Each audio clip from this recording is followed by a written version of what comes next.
What's up, honey? What's up, honey love? What's up, girl? What's up, little honey love? I see you. What you doing, Red Sonya? What's up, Sonya? Fat Mama Sonya. What's up, Fat Mama Sonya? What's up, Fat Mama Sonya? What's up, Mayday? Lord Mayday. What's up, boy? What's up, Lord Mayday? What's up, my boy Doc? What you say, Doc? What you say, Doc? What you say, Doc? It's my big boy, Doc. What you say? All right. Welcome back to another episode, another week of Gamedog Talk.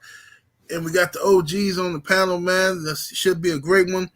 We still waiting on Walking Down Ram. He'll be in here in a second. You know, Ram like to make those entrances, you know what I mean? So, Schoolboy, the legendary Schoolboy, how you doing, sir? I'm doing good. How you doing? Wonderful. And we have Roster Man, Mr. Boone. How you doing today, brother? The legendary Roster Man. Yeah, man, them call him 78 Sports TV. Yes, to the sir. maximum. To the max. Yes, indeed. Yes, indeed. And we got a few topics today. A lot of these topics, you know, sometimes, you know, they get redundant, but, you know, it's good to, you know, we got Brother Boone in here because he haven't heard these questions yet. A lot of the questions we answer pretty much every week. So get some fresh perspective on what's going on. So let me scroll up and see if we got in the building. A quick roll call. What's happening with it, Dr. Hood? How you doing, brother? Salute. Hey, Schoolboy, I'll tell you who that is after the show. Sounds good. City Boy Kendall, salute. What's that? Trail Gillen, salute. SBO Kendall, salute. Pablo Dadon, Tenny Black, Boss Dog Kennels, AJ, James Bronson, Damon Williams, Bert, salute to you, man. Let's see here. David Valdez, Jimmy Mack, Kendrick Kennel, salute family. Guillory Kennels, Tony Gardner, Miami Snoopy 305. Let's see here. Bill Bixson. Let me see here. Let's see what we got here. Martinez Game Dog, salute. Marlo Bulls, Trench Crew, Eduardo Martinez, salute. Game Dog Caribbean, salute. I like the sound of that, Game Dog Caribbean. Man, Caribbean sound good right about now. Dogman RT, what's happening? Morris K, American Pit Bull Terriers, Arrowhead Kennels. Let's see here. YM87, salute. All right, salute to everybody that's in the building, man. Appreciate y'all for being in here. Smash that like button. Let's get the likes all the way up. What's up, Bank Statement Kennels? I see you in here. Black Ice Kennels. AI Kennels, salute. Appreciate everybody being in here. Salute, all right. everybody. Yes, indeed. All right. What's up, M Line? I see you in the building, M Line. Okay, let's get to it. Let's get right down to it. Well, first of all, how you been, Schoolboy? How you doing? I'm doing good. Just trying to stay warm. I know it ain't that cold like it is where you're at, but it gets pretty cold here. But right. Yeah. Doing good. Yeah. How you been, Roster Man? Oh, man, just enjoying this world, this beautiful world called America. Just praising the Most High. Most definitely. You know, yeah, I've been, you know, just chilling, relaxing. You know, it's getting cold out here. You know, we got our first little snow a couple of days ago, but it's gone now. But it's raining right now, so it's supposed to snow overnight. So we'll see how that turned out. You know what I mean? You know, it's all good. I'm used to it now. I kind of like the snow, so it's all good. long as I ain't got to shovel it no more, I like it. You know. There you go. There you go. Yes, indeed. When All you're right. a kid, it's fun shoveling, but when you get older, it ain't fun no more. Yeah, your knees start talking to you. All your joints start saying, "Sit down somewhere." Yeah. Yeah. Man, I got arthritis in my joints, so it's a wrap. Mhm. All right, so let's get to the topic here. First topic of the day is collecting semen and storing semen. Brother Boone, you might turn off your music so we don't get no copyright strike. Okay then. Okay, let me cut it. Okay. We good. Can you hear me? Oh yeah, hear you good, brother. I think he froze up there. Yeah. He'll come back in. Yep. All right. The first question we got is storing semen, collecting semen, and storing semen. All right. Yo. So, you there, Brother Boone? You froze up though. Your picture's frozen up. Can you hear me? Yeah. There you go. You back? Okay, you there? Yep. Okay. Okay. So let's go to you, Mr. Garcia, first. Collecting semen and storing semen. The question actually was how to go about that process, and who is the best? Who would you recommend to do that? Well, now there's a bunch of different places all over the country. I don't think it's in every state, but the way I understand it's done, you take it to a facility or a vet, they collect it, and then it's frozen in nitrogen, liquid nitrogen. And then the facility will store it, and it's a lot cheaper than it used to be. Back in the day, there was only one place that was in Texas that did it. It was a process. That place, I think it still does it. It's probably the best one in the country because they've been doing it so long and they're good at it, But there's places all over. There's places here in California, I think, and different states. Now, what some guys are doing is they're doing it all themselves. They're taking it down, having it collected at a facility or by their vet, and you can buy a unit and the liquid nitrogen yourself and store it yourself at home. Keep your own records. You can even have it, from what I understand, you can have it DNA profiled too at the time, or just have dog DNA profiled. Right. And keep records that way. Becoming more and more common. Yes, indeed. Roster man, you ever dealt with collecting semen and freezing semen or frozen semen? This is collecting semen is a way to advance everything about what you're trying to do. Being able to collect the semen and then progress with future breedings of, however you choose. I think it's probably one of the best things that associated with the game that's been created. Because at once, if he wasn't living, or his son wasn't living, or his daughter wasn't living, then you was a long ways away from it. You're trying to find something close to it. But now you can actually take that animal, get his semen, and you can save it for whenever you're ready for it. So I just think it's a plus for the game, and it's a plus for individuals that, you have to study things to be able to understand this fully. I truly believe in studying about anything that you choose you want to do. You don't want to go in doing something thinking you know what you're doing because of what somebody said. That ain't the way to go into nothing. You go into anything, and that is to take the time and study it and get an understanding so that you can proceed in the way that it'll best suit you. And I've heard people talk about it. And matter of fact, if I'm not mistaken, I think Tom Garner does it. Right. He stores it and freezes it, and I think he charges a fee.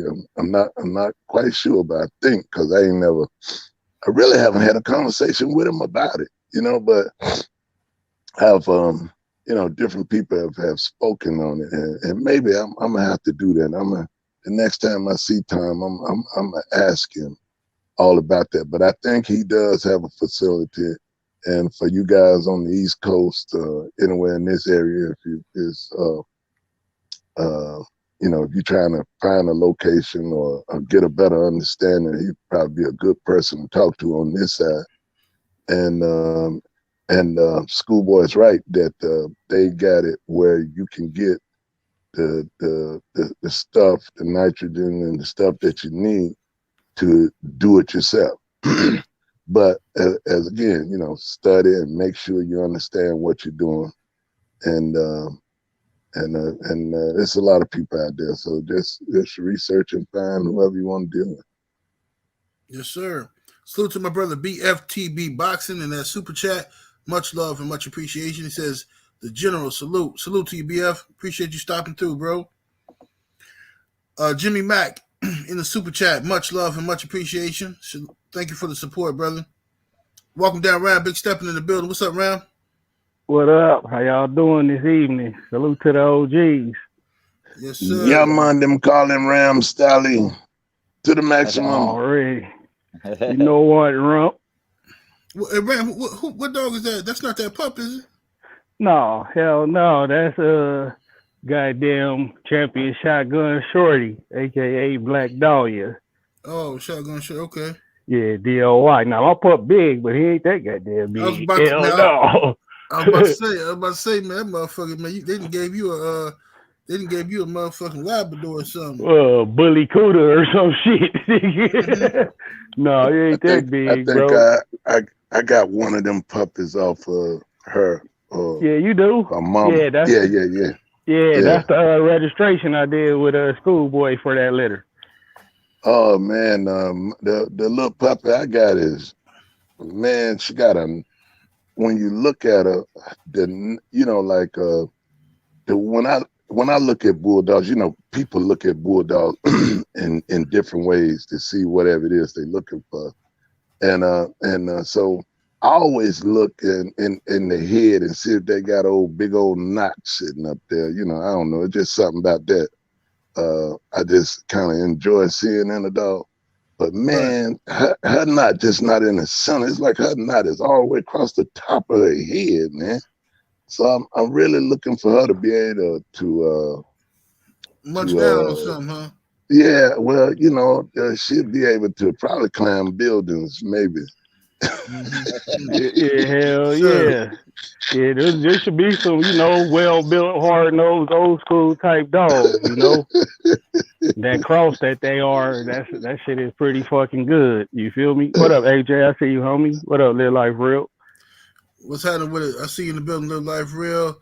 Salute to everybody that's in the building, man. Yeah, I'm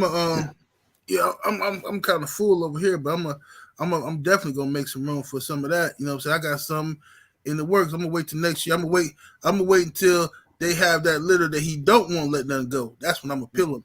I'm peeling in. When he had that litter that he don't want to let nothing go. No, it's all. I'm keeping all these. No, you ain't. No, you ain't. I'm gonna need one of them. I'm gonna need one. A ridiculous price will be paid. Yes, absolutely. Well, what up, Bradley Blue, homie? What part of the show in? I know I'm kind of late. Traffic was thick today. Yeah. We're talking about frozen semen, collecting semen and freezing it. How to go about that, and you know, a guy asked the question in the community post. He said, you know, he was interested in learning more about it. You know what I mean? Oh yeah, just find a spot in your area and a trusted vet that knows how to collect it. You know, because everybody doing it now, and you could do it yourself. So just depend on which route you want to go. You know, if you just, you know, trying to just ship some overnight, you know, you could, you know, jack your mail off and cryogenically freeze it like that and send it on out. It got to be like special delivery type shit though. But people doing that now, especially with the bullies. But if you want to go to a facility that stores it too, just find, you know, one who actually know what the fuck they doing. 'Cause I got a couple vials stored. you know, and it took a while before I could find somebody who really knew what they was doing out here. Because at the time when I got mine pulled, you know, everybody was starting to do it. And the company I've been with so far so good, you know, stored the first draw back in like '06. And it's still legit. Just play, you know, make sure you pay your monthly or your yearly dues too, depending on whatever you sign up for. And try to, you know, build the male semen count up before you even take some in there to get chronogenically frozen. You know, you don't want just no low sperm count on ice because it diminishes every year. You know, the sperm count get lower and lower. So the higher, the better in that case. And when you do get it froze, just find a motherfucker who know how to inseminate it too until you bitch real good. I've seen that directly into the ovaries, you know, works best for, you know, when we did it with a straw off a red jack back to his daughter. And that shit worked best, implanting it right into the ovaries, you know, got a nice big healthy litter that way, as opposed to just, you know, when they do it, you know, heat it back up, however they do it and just run it through the tube, you know, that's 50-50 at best. But the way we got it done, it was, you know, guaranteed to take. Just be mindful of that, man. That's the best advice I could give on that one. Yes, indeed. Yes, indeed. And to the people in the chat that's coming here asking questions like, are we talking boxing? Obviously, we're not talking boxing. If the show is called Gamedog Talk, you understand? It's called Gamedog Talk. We got a picture of a dog on here. I talk boxing Monday through Friday, one day a week. You know what I'm saying? At night, I got one dog show. You know what I'm saying? So respect it, man. If you don't want to hear about it, then just, you know, go in peace. You know what I'm saying? It's all good. But we're not talking boxing today. The hell with boxing. We're talking about these game dogs. So now, yeah, man, I'm going to get into this frozen semen, though. You know, I'm going to get into that because it seems to be a way to store your studs, man. You know what I mean? Like, you know, I can have more studs on my yard, you know what I'm saying, just on frozen semen, that instead of having the physical dog, you know, taking up space, feeding that motherfucker, I can preserve that blood that I want and keep it until I need it. You know, if I find a bitch that's worthy or not, I can always go. I can go to some frozen semen from 20 years ago or something. You know, if you know, if I wanted to bring that back or something, that's dope to me. So I want to definitely, if my males over here turn out how I want them to turn out, I'm definitely gonna collect them. You know what I mean? And you know, keep some in the stash. You know, I can't wait for the day they come out with collecting eggs from the females, though. That's gonna be super dope. Yeah, I wish, you know, that was popping now. One thing I say too before we get off the subject is don't use your breedings on the first time mom, because you don't know if she gonna be a good mom or not. You know, she might turn up and shake all the puppies down, or just be, you know, cumbersome, step on them all, or she might not want to feed them all. So when you do find a bitch that you deemed worthy of it, you know, if she hasn't been bred, breed her one time to a living male, you know, a good male still, of course, not just any old bullshit, and see how she raises the pups, you know, because it's a bitch fucking you done paid all that money and you use the fucking breeding, and the bitch don't want to fucking take care of the pups, or she fucking kill all the pups. So yeah, be mindful of that. What up, Bert? Hey, I see you in line. I know ain't no labs to that shit. We just talking shit, bro. The motherfucking dogs you got is big than a motherfucker though. Yes, indeedy. Yes, indeedy. All right, so we got a few trolls up in here coming in the chat, worried about the wrong things. All right, so let's get to the next question. Next question is, if curs and cold dogs can produce, then why don't we breed to them? Let's start with you, Mr. Garcia. Yeah, you know, last week we talked about it, about how curs and cold dogs produce. That's a fact. There's no doubt. And there's a bunch of them throughout history, probably more than we know. Some famous dogs have done it.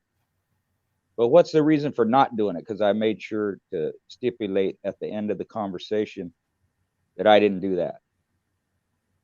And one of the reasons for both of them is if we are following traits And you take into account that, yes, those types of dogs can produce. But as you move forward, and if you're following traits, and we all say that dogs pull from their ancestry, like in a cold dog, you know, you can't follow the traits on a cold dog because they don't do nothing, right? So the idea is they are throwing what's behind them. They're throwing their ancestors. As you move forward, that cold dog is going to be an ancestor. So there's a potential that that's going to come up. Everything shows up every once in a while. So my idea was to eliminate or you know, dumb down as many negative traits that I didn't want, and that's a trait I didn't want. And same with curs, you know.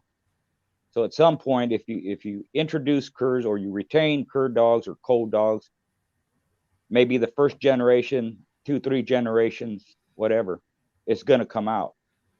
And they you know, with cur, they're going to come out anyway. So in my mind, I'm not going to do anything to help that out, to make that more of a possibility than it's already going to be, right? There's controversy, this and that, and all I can say is I didn't have any cold dogs in my blood. And another example is I had a friend, he didn't have any either, but one of his buddies wanted to breed one of their dogs to a line of dogs that's known for throwing cold dogs. Well, they did. They got a couple of good ones, but they also got cold dogs. And Right. one of the things too is you know, you don't know dogs are cold till they're grown. So you're feeding them. You're going to feed them anyways. Not all of them are going to turn out, but it just seems a little to me, you know, if I'm not going to use them, or someone else, you know, it doesn't matter because they will use cold dog. But for me, if I'm not going to use them, that's just me, you know, feeding them for 2 years just to call them from the program. And again, culling don't mean killing. It just means you're not using them in your program. On the other hand, you know, sometimes that's all you got. You know, you're limited on your dogs and you're trying to build a family, and you have a cold dog and you want to try and build your family. You don't have a lot of options.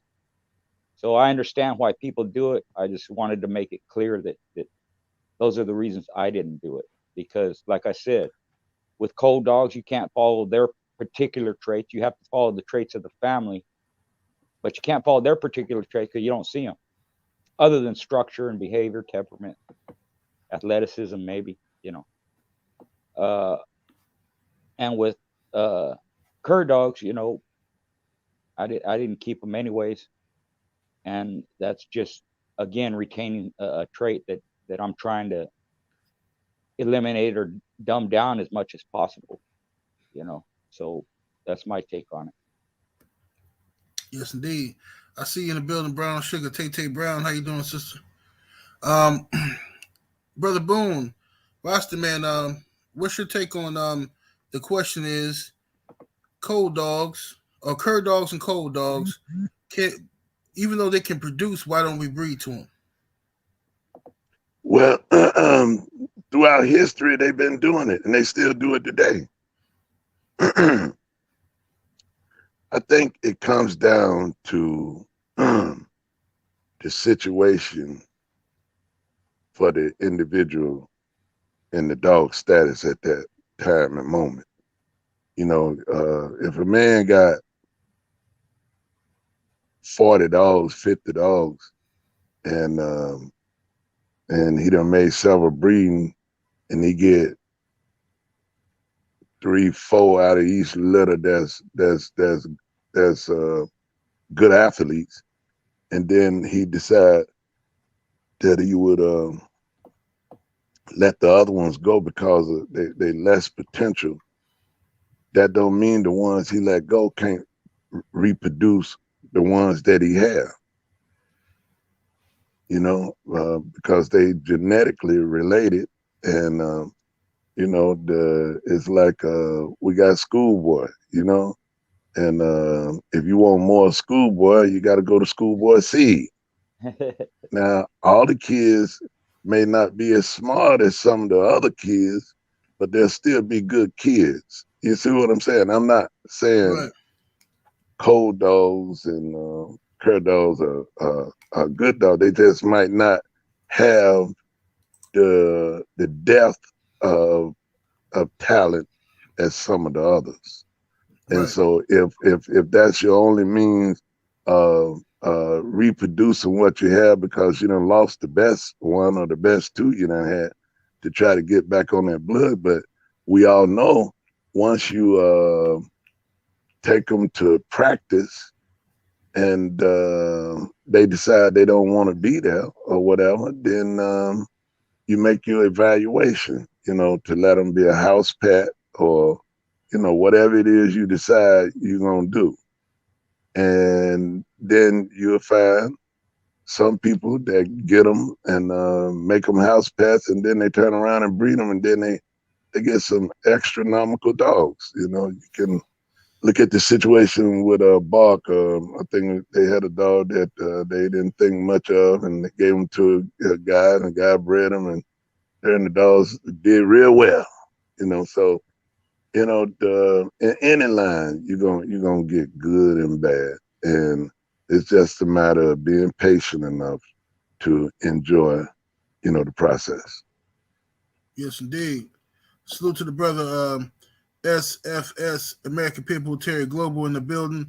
Make sure y'all go check him out. Go subscribe to his channel. That's one of my favorite channels about bulldogs, man. I really enjoy the brother's content. Salute to you, man. Salute. Yeah, salute. Hey, welcome down, Ram. Big stepping, bro. What's your take on it, man? What was the question again? I was in there trolling the trolls, man. My bad. Oh yeah, yeah. Cold dogs, cur dogs can produce. So why don't we breed to them? Shit, like Mr. Garcia and Mr. Rasta, man, was saying, you don't want to move those type of traits forward in your programs because although they can produce, and I said on the show earlier this week, I seen two dogs that I know quit on the same court produce a badass champion. That's just luck of the draw. I'm pretty sure that shit stopped there when he went to breed that champion. Probably got a whole litter full of quitters, or the percentages were so low it wasn't worth breeding them. So you don't want to move forward with that because it takes a lot of time, or a long time rather, to fucking get these dogs where you're trying to get them. And you don't want any hiccups in the way as much as possible. Granted, it's curves throughout the pedigree, and you could only go from the person you got the dog forward, and hopefully you got it from somebody respectable who do the right thing and don't breed curs or cold dogs.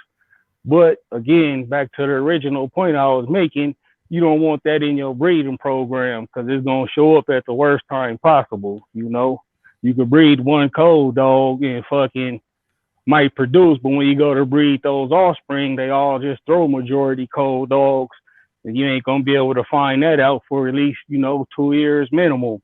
So you done wasted 2 years of your time, in your breeding program, only to have to go back, and try to fix it. It's just better off not to do it. But it is one camp who I know breed, to get cold females and they produce, and I probably would only get a dog from them, They proven to have that recipe. But other than that, I ain't fucking with it. It's not worth it, bro. If you is breeding and using what you feed, you don't want none of that shit, man. Fuck that. Just breed to a fucking bulldog that's not cold or a cur, raise your percentages chance up of fucking getting better dogs in your breeding program. Yes, indeed. I think like the question says, you can get some bulldogs out of a cur or a cold dog, just like you can get some strong men out of a single parent household, but it's not ideal. It's not something that you would do on purpose. You know what I'm saying? You know what I mean? Like Chris Rock said, you can drive a car with your feet. That don't mean it's a smart idea. You know what I'm saying? So that's how I figure. You know what I mean? I would prefer to breed to dogs that have shown me that they are proven and best to the best, and then hope that the dominant ancestry will prevail in that. That's how all you can hope for, really. You know what I mean? But I ain't never seen a whole litter full of bangers and shit. You know what I'm saying? But that's what everybody's chasing for. Everybody's chasing for consistency. You know what I mean? And when you breed to cold dogs or cur dogs, especially curs, you're pretty much gambling and you keeping that cur gene alive and shit. You know what I'm saying? Keeping that shit out there. Let me see here. Third question is thoughts on tricolors in the American Pit Bull Terrier. I think the guy was asking about black and tan and white dogs. You see sometimes like the Soros blood and I think it was Tatanka blood. It's different bloods got that those type of little black, tan, and white chest dogs. What's your experience with that, Mr. Garcia? Yeah, the black and tan at least is has been throughout history. Tudor's Black Demon was black and tan. The Soros dogs have it. Euler dogs, their Bully Son, Eli dogs have it. It's a color combination that comes out. People got the idea because Rottweilers and Dobermans are marked like that. That there's some of that in pit bulls. I don't know what if that's true or not. If it was, it had to be hundreds of years ago. And it's just a color combination that comes out, just like almost any color combination can come out. It's like wolves. They're all kinds of different colors. They're not one color. So when they are bred together, you have a combination of colors going in, and you can get any combination or even a solid color coming out. It's something that's, like I said, been in the breed. It still is. It always will be. The tricolor is a little bit rarer, but I've seen dogs with 4 colors on them. They kind of look weird. They got black, tan, white, and red or something like that. But it happens. It's just I'm not a geneticist on color, but my take on it is just the combination, how it comes out. Just like you could get any number of traits from a dog, regardless of how it's bred, you can get from the immediate ancestors, parents, grandparents, great grandparents, or throwback to several dozen years ago. You'll see that with the Stompanato blood sometimes. If it's got Stompanato heavily bred, you might have a whole litter of, or most of the litter of black dogs, but then you get some patch colored dogs, like that. And they call it a throwback because it's not up close, or something that's up close and it comes out. Same thing with the black and tan or the tricolor. It's a combination that just comes out, pops up. I haven't done enough, or never did any research on how it's more apt to come out or why. I just know that it does. The prettiest dog I ever seen was a dog I seen in the late 90s. It was straight game dog, or game dog bred, I should say. But it was a predominantly white dog with a red nose, but it had these patches on his body. The patches was weird. The patches were brown, but they had like these like almost buckskin stripes in them. So it was like a mix between a brindle dog and a white red nosed dog. I don't know. I never seen nothing like that before. It was a real pretty dog. It was a cold dog though. It wouldn't do shit. You know what I mean? But it was a nice looking dog at least. Good for show. Roster Man Boone, what's your thoughts on that, on tricolors and the American Pit Bull Terrier? Yeah. Can you hear me? Yes, sir. Yeah. I've managed to have some dogs of multiple colors, and I remember way back in the day, and they would tell me, they said, man, that dog looks so pretty, he ain't gonna be no good. You know what I mean? And and it was the opposite. You know, my Nimrod dog, he looked like a navel orange. He had a twin that looked like that. Then I've had some copper red ones, and then I've had some like red ones with darker red brindle stripes in them. I had some black and white ones, black nose, red nose, pink nose. I mean, the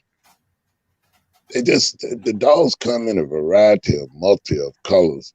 And then I've had a brindle look like he had gray, orange, white, light gray, dark gray, black. You know what I mean? It is Right. Yeah. That Brother Boone, you said Nimrod. And if I had a choice of what color I prefer, No, go ahead, brother. Finish your statement. Go ahead. No, I was just saying, if I had a choice of what color I would prefer, I don't think it would be color, it'd just be heart. Absolutely. Brother Boone, you said something. You said did you say Nimrod? Yeah. I heard of a Nimrod dog. Was it the Red Boy dog? Yeah. That was your dog? Yeah, Nimrod. He was a 2-time winner. I couldn't, after I matched him them 2 times, I couldn't get nobody to jump on him, man. Okay, yeah, I'm gonna talk to you about that. I heard some about that Red Boy dog named Nimrod. Yeah, I know. Yeah, you ain't lying about that ducking. I know who ducked you too. Yeah, good. Hey, he was one of the most beautiful dogs. When you can look across the yard and all you see is head. You look down there at him, say, damn, boy, what that motherfucker. And then when you get up on him, he got legs and long, but boy, got a head like a shovel, man. I mean, big old head on him, you know. Right. He was real special, man. And he threw some special dogs too, man. I bred him to. I had 2 bitches off Jeep and Whitey, and got them from a friend of mine, Floyd Hicks, and when I bred him, I bred Nimrod to one of the sisters, and then I bred Nimrod Daddy, which was Crazy Red, off of Whitley Ike and Bam Bam, and I bred Crazy Red to the other sisters, and everything off both litters would eat you alive, and I was like, damn, there ain't no kin there, you know. But you know, if you go far enough genetically back in the end of the dogs, you're gonna find some relationship. But anyway, right. I was just amazed at what I got off of. Yes, sir. Yes, sir. Salute to Can't Stop, Won't Stop in the super chat. Much love and much appreciation. He says, Roots Rocking, tell us. Oh, I think he's talking about. Okay, he said, tell us some Vernon Whitley stories. What were your favorite dogs and moments with Mr. Whitley in his yard back in the day? Before you answer that, let me read this other super chat. Salute to Jaden Johnson in the super chat. Appreciate the love. Much love, much appreciation, man. And anybody in the chat that wants to ask a question and you want us to see your question, put it in the super chat. Please do that. Don't get frustrated. I'm not sure if Pitt. I'm not sure if you're talking to us or not, brother. Here, I'm not sure if you're talking to us or not, but I didn't see your question, so make sure you put it in the super chat. You know what I mean? Or leave a question. Leave your question in the community chat before we do these videos. All right, Brother Boone, did you want to answer that question before we get to? I answered. Mr. Whitley and I go way back, and we are, you know, pretty good friends, man. I mean, from long term, talking dogs, breeding dogs, you know, even when folks didn't believe in the dogs, you know, I've always believed, you know, and he has too, and he has some of the best dogs that been put out there. But one incident that we done had so many memorable moments of laughing, he and I, you know what I mean, and with some of the other fellas. But we were one year was at Tom Ghana, and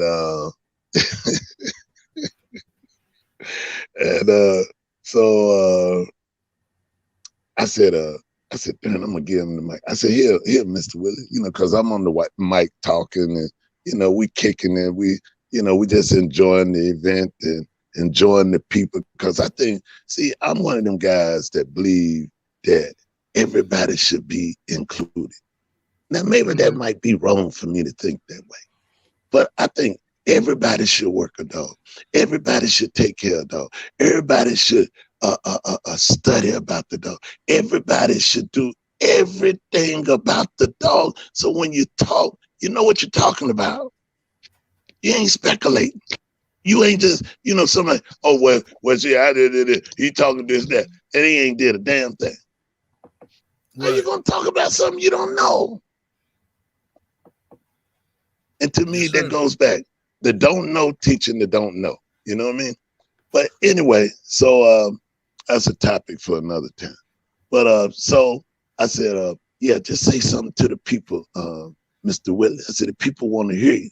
No, we wasn't at Tom's. We was at the APDR on the in Green Farmville. Bingo headed that event. And I gave the mic to Mr. Willie, and somebody asked him something, and he said, Jack broke the dog neck in 5 minutes. Jack broke his neck. Kill it, dog, right there. Jack, kill it. Right.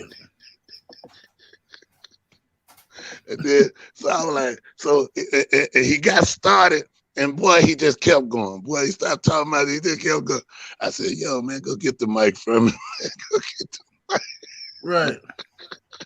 And he just kept going on. And then finally, so I got the mic. I got the mic. He said, I didn't say nothing wrong, did I? I said, nope. Yes, sir. Boy, everybody was crying, laughing, man.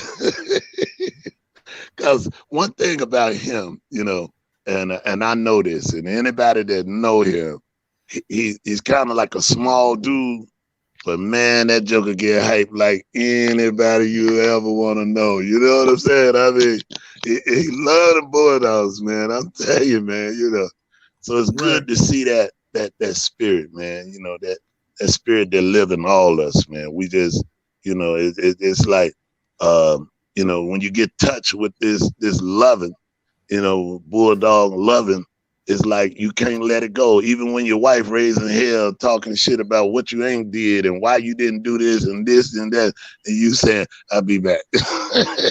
Right. The Bulldogs are calling. Yes, indeed.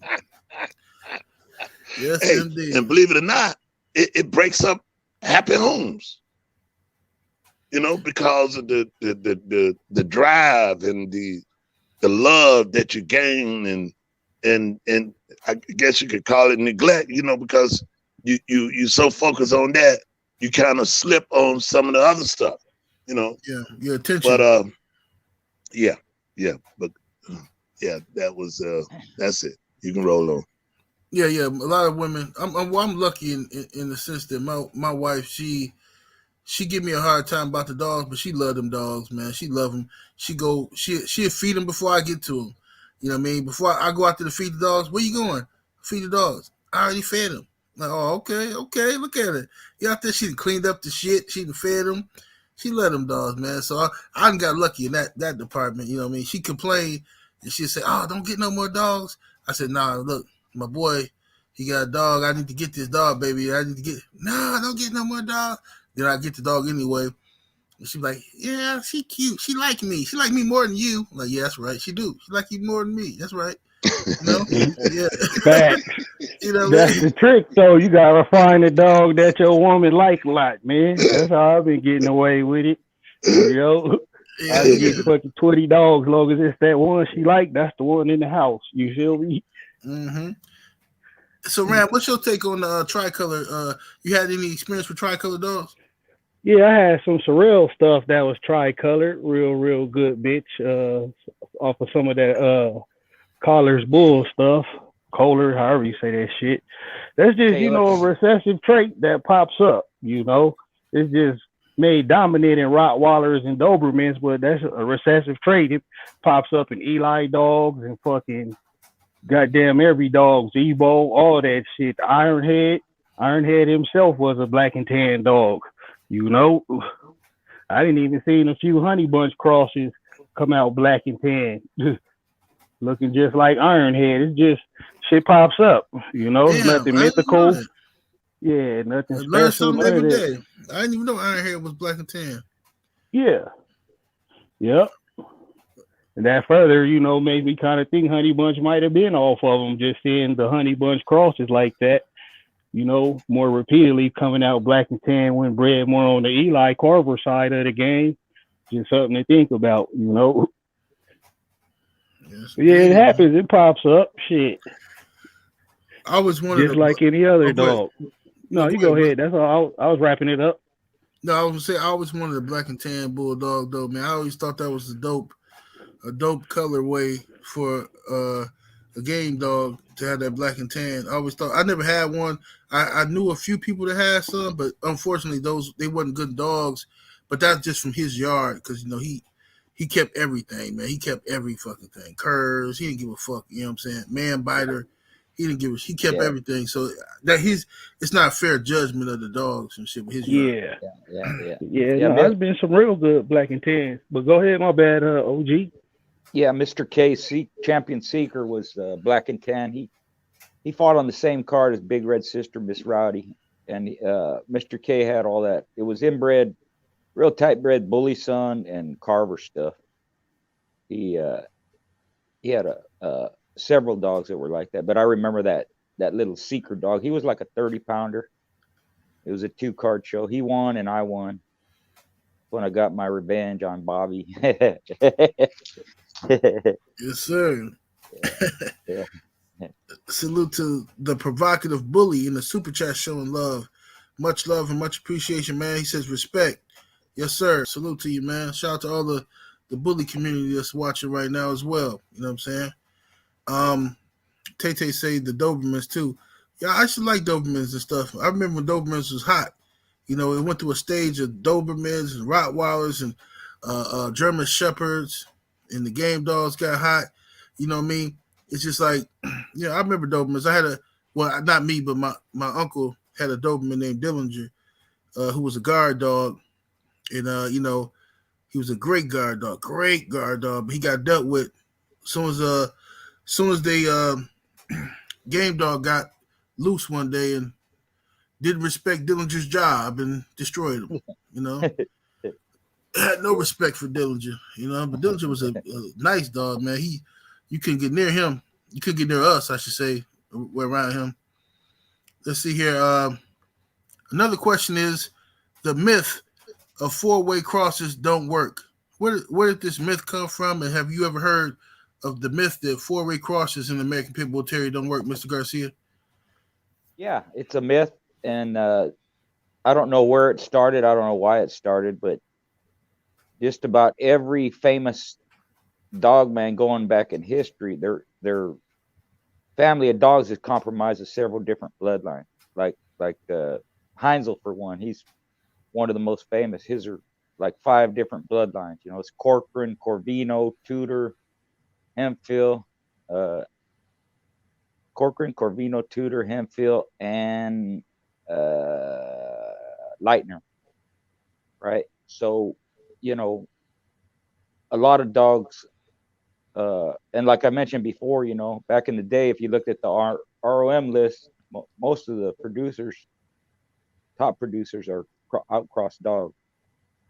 People have it in their head, outcross, you just do a 50-50, you know, some, you know, 75-25 or whatever it is, but 2 different bloodlines, that's, you know, that's not true. When you have multiple, you know, 3 or 4 outcross bloodlines and you put them together, what it allows you to do is, as you move forward, you can infuse one of those bloodlines back into the into your dogs, or you can go back to one side or the other side or this side, that you have options, you know. And it just it allows you actually to line breed your dogs for a longer period of time. If you're starting out with outcross dogs, you can do it that way, or you can start out with tight bred dogs or tight line bred dogs, and then infuse other bloodlines into it, you know. But if you go, you know, if you look at any family of dogs, or any dog in particular, there's crosses in there, unless they've been inbred for several generations. You know, I wouldn't, unless you're good at it, like Ledesma or even Bakari, you know, who have heavily inbred dogs. It usually doesn't work, because most people don't know how to breed, or they won't cull selectively or breed selectively. But it's a myth, just like a lot of stuff. It starts with somebody saying it, you know, and then it gets from there. Now, who's to say the person who started it was experienced or knew what the hell they were doing? But like anything else, once you mention something, it takes off and people will believe it. And the only way to check anything, including multiple outcrosses, is to do them yourself and see the results. That'll tell you, you know, that whether it's true or not. And you can, like I said, you can rotate those bloodlines as you move forward. It's just another option. There's all kinds of ways to breed, and there isn't one breeding technique, one breeding method that hasn't been done, not by one person, but the community as a whole, breeders as a whole. It's all been done. Science has a bunch of different names for them. I don't know what they are, but nonetheless, it's been done already, including 3-way, 4-way, 5-way, 6-way crosses. You know, what might get into some people's head is the scatter breeding aspect, and they get mistaken. Scatter breeding meaning it's just a bunch of bloodlines put together. That's not scatter breeding. Scatter breeding is junk. It's shit. No performance behind it. A bunch of junk shit dogs that ain't worth nothing. And even from that, you could get a good dog out of it. But as far as high percentage breeding, if you're scatter breeding, you're not using quality individuals, your percentages can go way down. But selective breeding using multiple bloodlines, yeah, it's done all the time, always has been. Not Leitner, but you know, Tudor did it, Colby did it, you know, you name it. Carver did it. Name all the famous ones. Boudreaux has done it, you know. He's added different stuff, you know. It's a technique that's used. Yes, indeed. And many dogs have been 4-way crosses that are the most popular dogs pretty much right now. Mayday was a 4-way cross. REDBOY JOCKO, BOLIO Tombstone. Brother Roster, what's your take on 4-way crosses? I think that when you cross the dogs, you crossing them based upon performance and what it is you're trying to get. If we go back, the dogs don't change, the names change. So genetically, we still getting dogs from way back that's done been bred down, passed on, and somebody else mixed it up. You know what I mean? They formula of doing their crosses or whatever may be a little bit different than others doing now, but you know, it's genetically, you still got that dog in this line or this line in that dog, and I don't see anything wrong with it. I just just whatever a person choose, and long as you're getting what you want and you respect what you got to let it be able to get to performance level, then you should be okay. But you got all kind of myths in life, period. So what man don't do is we done seen they don't have limitation because they just go cross lines, out of bounds, overhead, and every damn thing else with stuff. You know what I'm Right, saying? right. Good point. Good point. Yeah.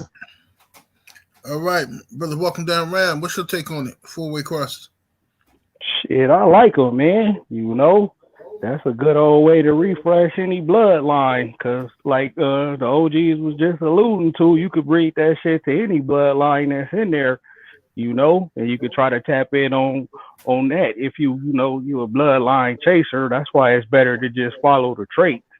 Cause the trait's gonna pop up no matter, like OG Boone was just saying, who name is in front of it. You know, we still getting that same pull of genetics. Nature is only gonna give us so much to play with, and we just gonna play with it and try to refine it as much as possible.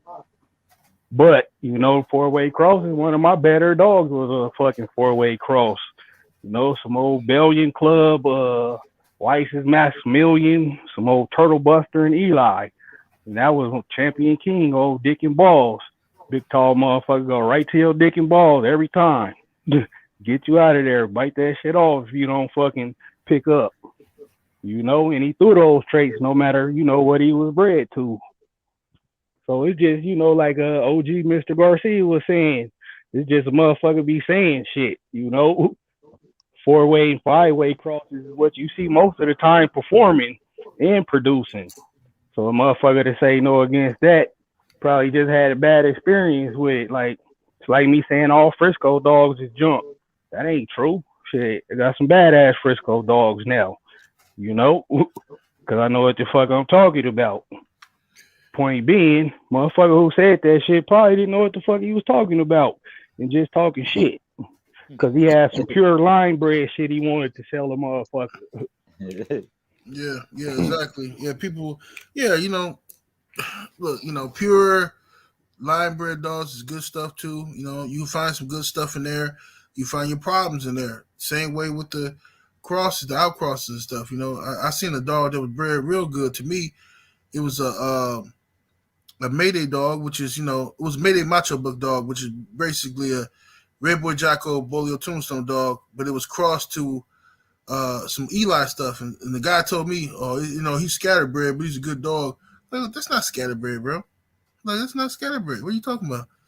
Oh, well, I was told it's scatterbred. I'm like, okay, I'm not getting no puppy from you. You don't even know what the hell you selling. You know, like, man, that's what I'm talking about, man. Jokers don't be understanding. They just be responding, but they don't understand. But go ahead, bro. Yeah. No, go ahead, Brother Boone.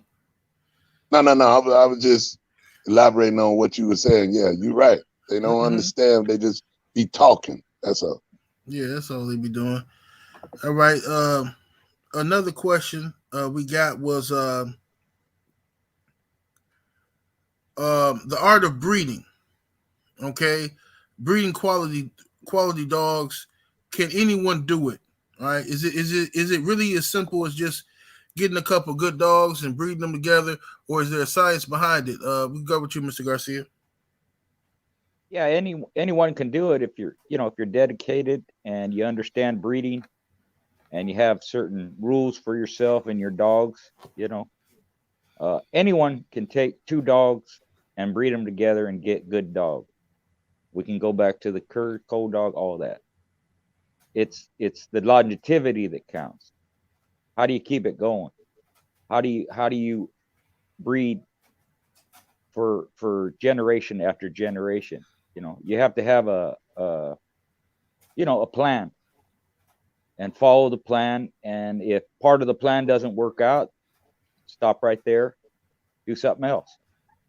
You know, you have to, it's almost like a chess game, you know, you have to have the foresight, 4 or 5 moves ahead. If this works, I'm going to go this way. If that works, I'm going to breed this. I used to write down pedigrees years in advance, and there were blanks in them because those dogs weren't born yet. If they worked out, I filled in the blanks. If they didn't, I dumped the pedigree away. Just tear it up and throw it away. It ain't no good, you know. But you have to be willing, you know. It's all, I've said this before, you know, we make the kind of dogs we want. And if they ain't coming out how you like them, try something else. But you have to have maybe not a plan B or a backup plan, but some kind of idea of where you're going to go with it. So to say generally, can anybody breed dogs? Yeah. Can you breed? Can anybody breed them successfully? No, not for long period of time. And there's a lot of people that breed dogs for years and years.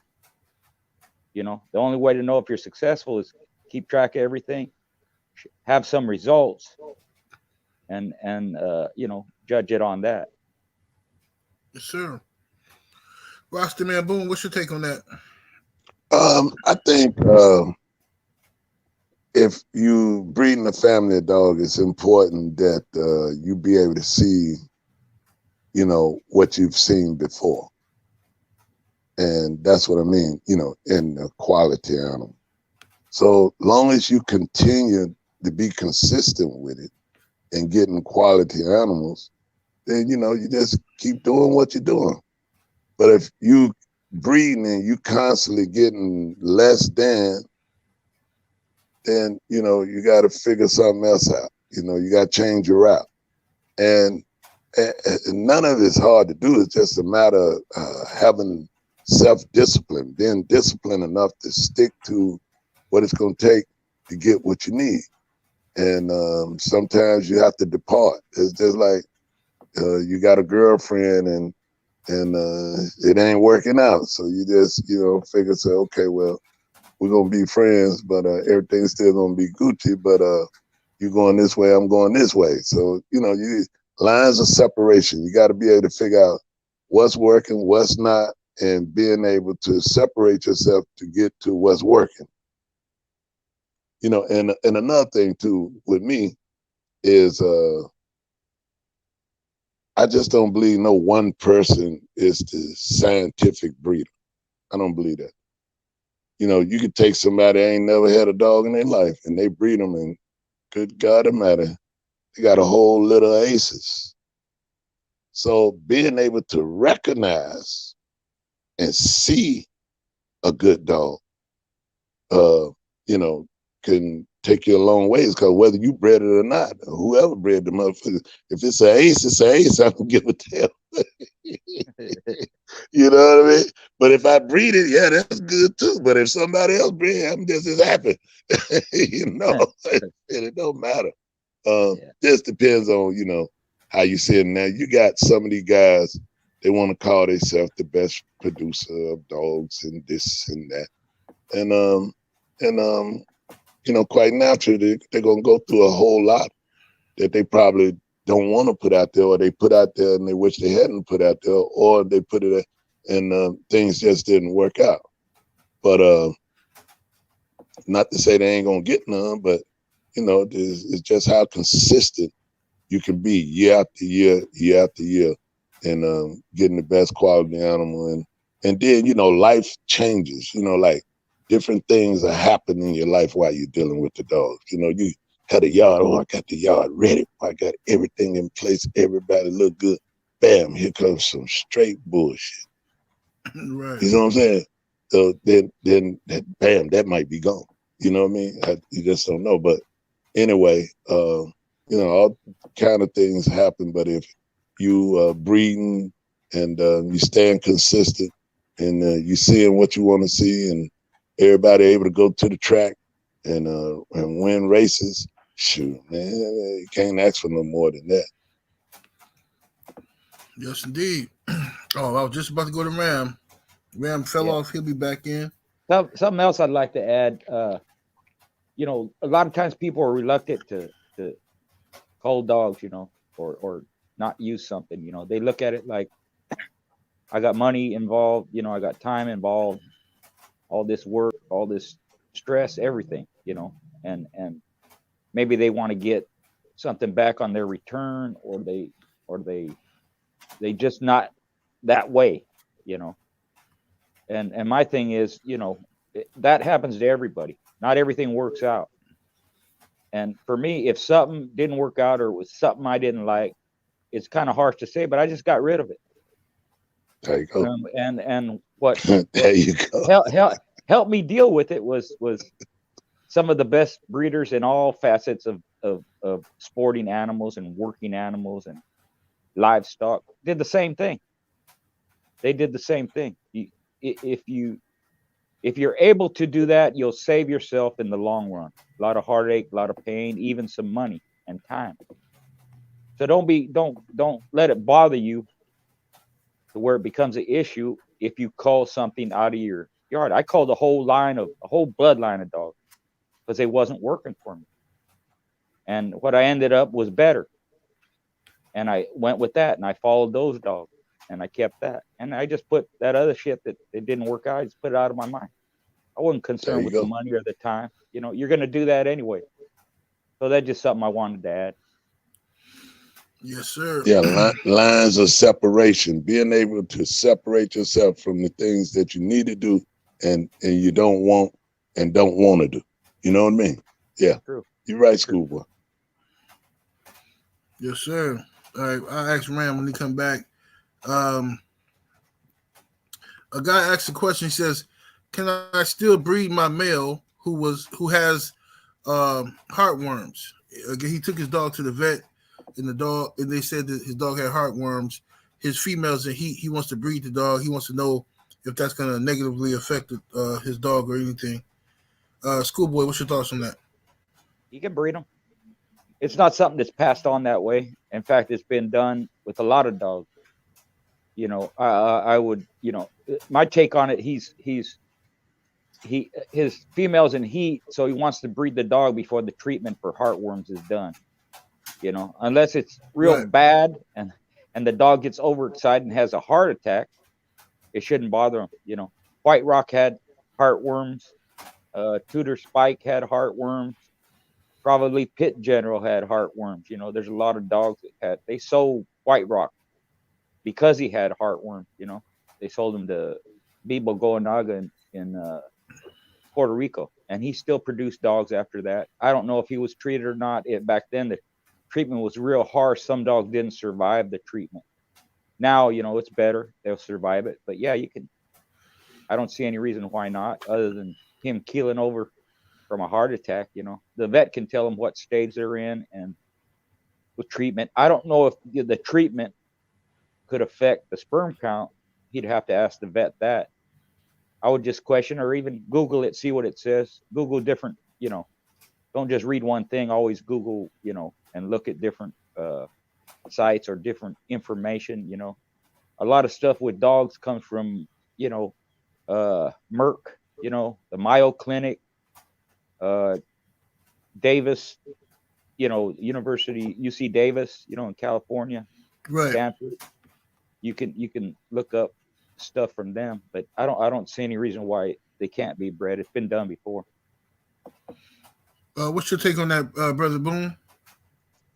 Breeding a dog with heartworms? Yes, sir. Yeah, I mean, you know, he just got heartworms. He ain't got sack worms. Yeah. Hey, it's just like us. If we got little stents in our heart, they ain't gonna stop our sack.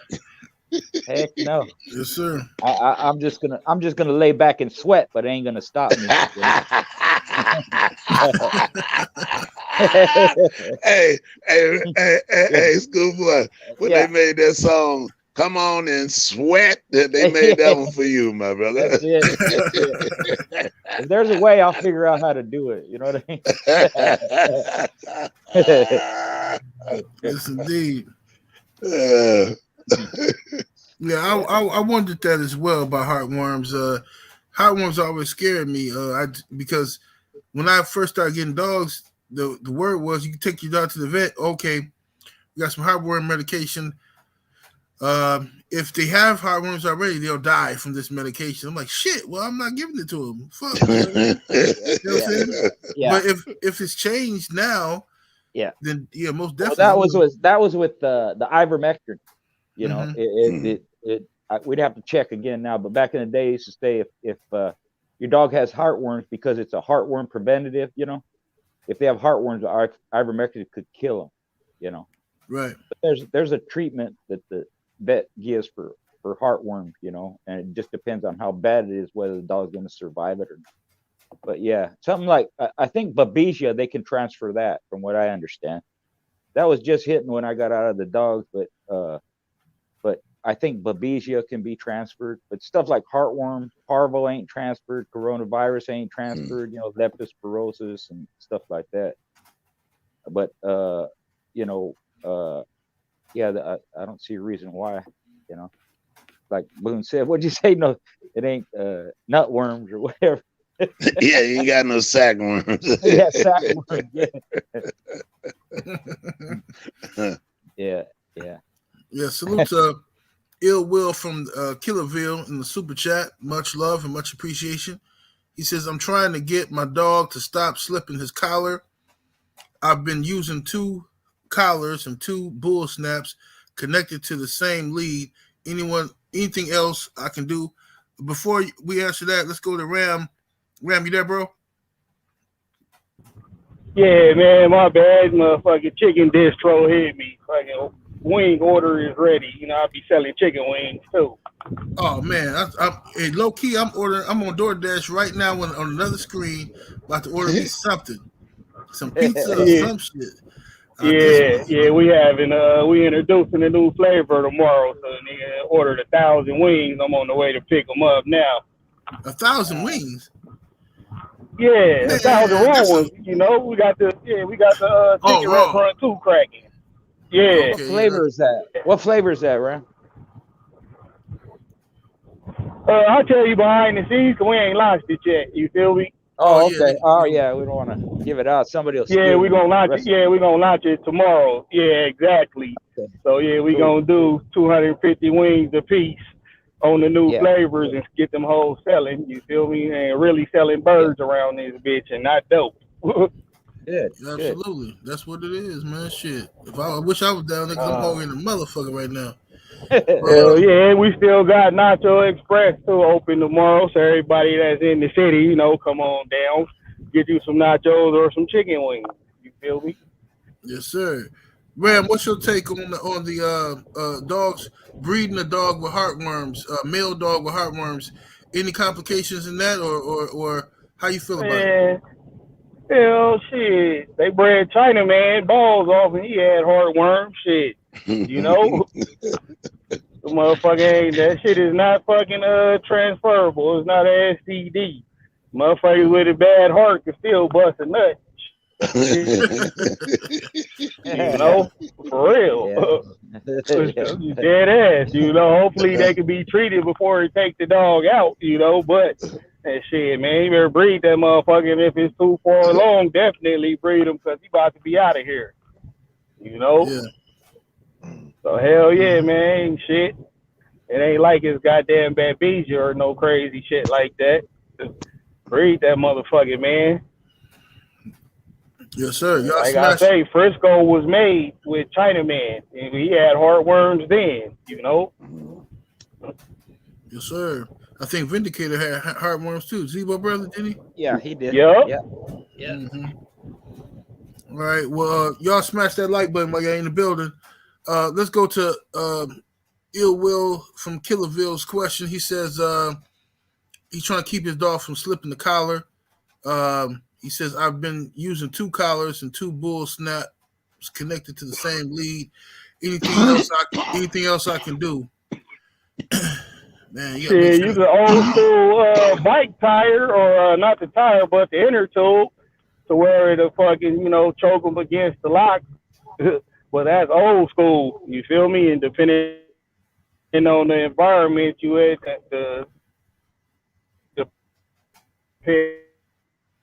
you're breaking up, Ram. On how long the inner tube gonna last? Always go there. I'm about to pass the hospital up. Okay, just hop back on. Schoolboy, what's your take on it? What can he do to keep his dog from slipping his collar? When I first started reading, my thing would double collar them. I don't know. Some of them are escape artists. You know, I think it was SDP Toro. That's how he expired.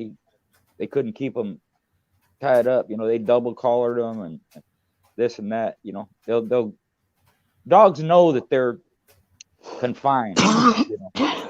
Right.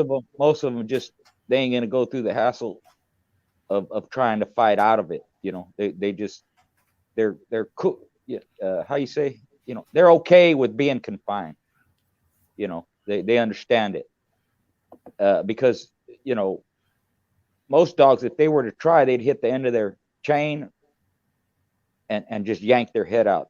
I've seen them do it. They'll pull like that. They'll jerk until their head comes out and they're loose. That's what Champion Toro did from the article I read, But as far as man, I don't know. That's a tough one.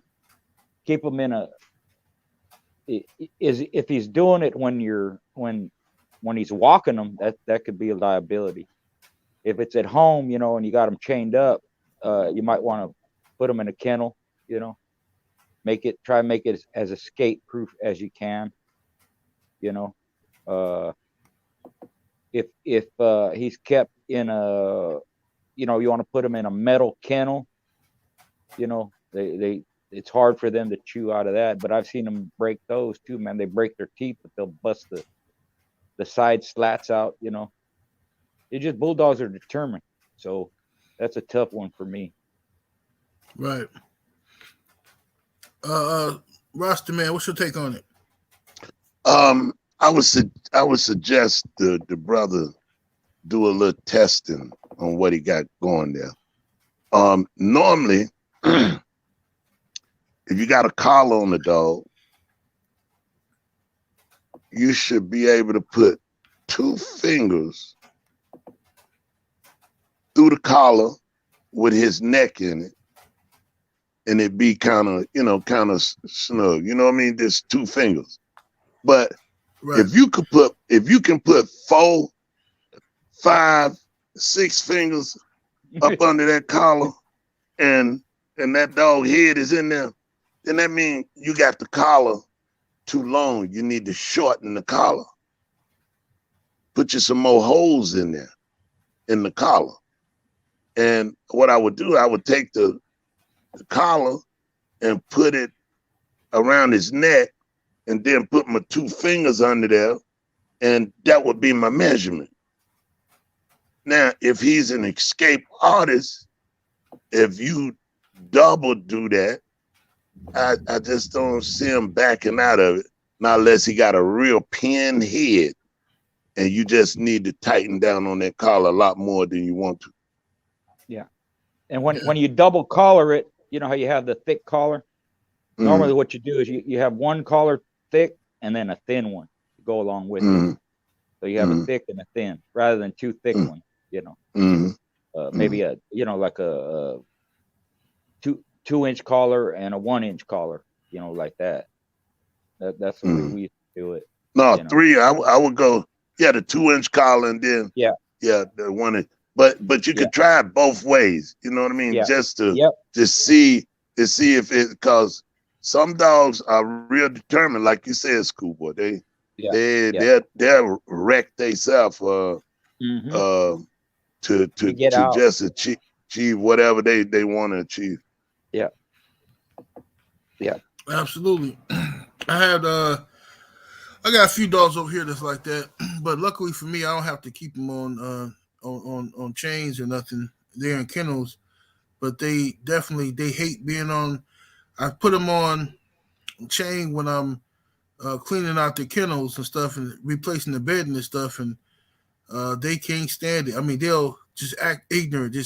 They'll back up and pull, choke themselves. I gotta go stop them. Stop doing that stupid shit. They just pull and pull, and like they acting like they're getting attacked or something. Like, what the hell is wrong with you? Just relax.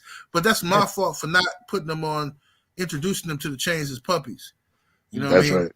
That's right. Yeah. I think as a puppy, if you introduce them to the chain as a puppy, they'll learn that they can't get out as a puppy, and then they'll stop fighting it and resisting as an adult. You know what I mean?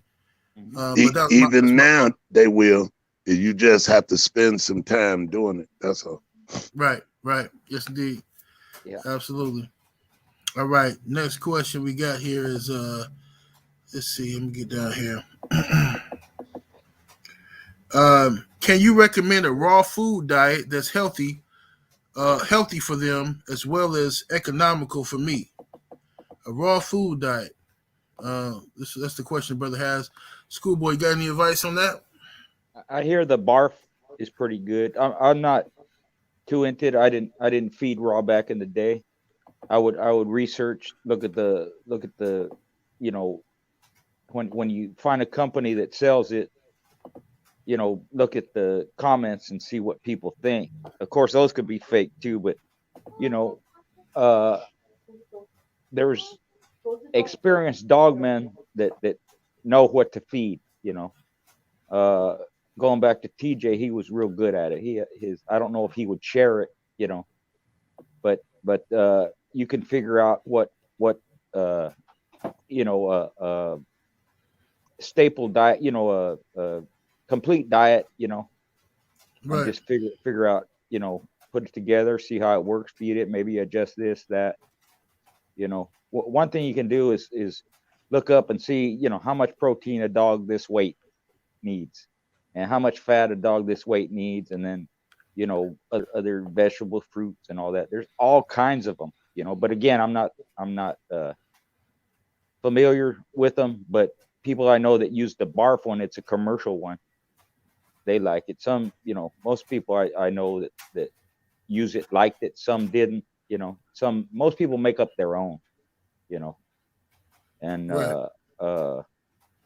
you can judge, you know, what it costs you to feed your dog, that versus a good kibble or even a mix. Some people mix, you know, just to have a balanced diet, they mix kibble and raw, you know. Yes, indeed. What's your take on it, Mr. Rosterman Boone? You know, if we go back to Mother Nature, a lot of the animals live off raw. You know, but and they say when they impacts, only the dominant one get the most protein of the raw, the kidneys and the liver and the center, whatever it is, you know, that they get. And so people now more than ever is wanting to feed raw. And I think, you know, it's good for people that choose to do whatever it is they feel they want to do. I think that's good. You know, man want to try something, let him try it. You know what I mean? But I don't think I would prefer, well, not think, I know I would, because there's so much extra going along with it, you know, because, you know, you're feeding raw, you're subject to worms and different kind of stuff. So you got to make sure you taking care of that part of it as you do it. And, you know, there's, it just comes down to who, you know, who really want to do it that way. You know what I mean? Because you got so many ways to feed, you know. And, yeah. Ram, Big Steppin', what's your take on it, man? Well, shit, you know, I just barely started feeding kibble. I was a raw guy for at least the last 10 years, and the best advice I could give with feeding raw is whatever, no matter what meat you feed, fucking put a sweet potato with it, raw sweet potato. Boil it for fucking 5 minutes and cut it up, you know, mix it with his food after that. Other than that, it all depends on the climate you're in, you know. Find a good green vegetable to go with it and a good source of fat, be it, you know, with animal intestines or, you know, lard of some type that's animal fat rich. You know, dogs not produce, but process fats better than they do protein. So keep that in mind too when you feed in raw. And just, you know, try to feed the best raw that you can afford to feed, you know, and experiment with the different greens and all of that might take with the dog. You know, like turnips out here don't really work good in my dog diet. It seems to make them a little bit hotter, but my climate is hot and dry for a majority of the year. So I feed collard greens when I mix it in with the raw, with, you know, other vegetables and shit like that.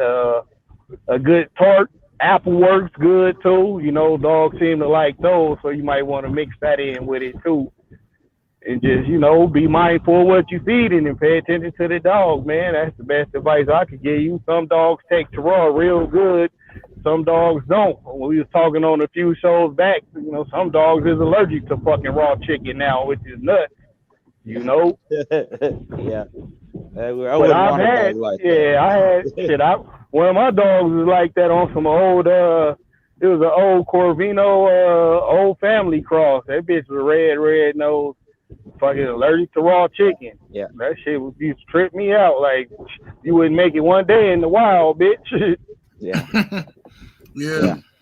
Yeah. One thing, if you're gonna one thing to look up too is find out what's not good for dogs, you know, like raisins or something like that.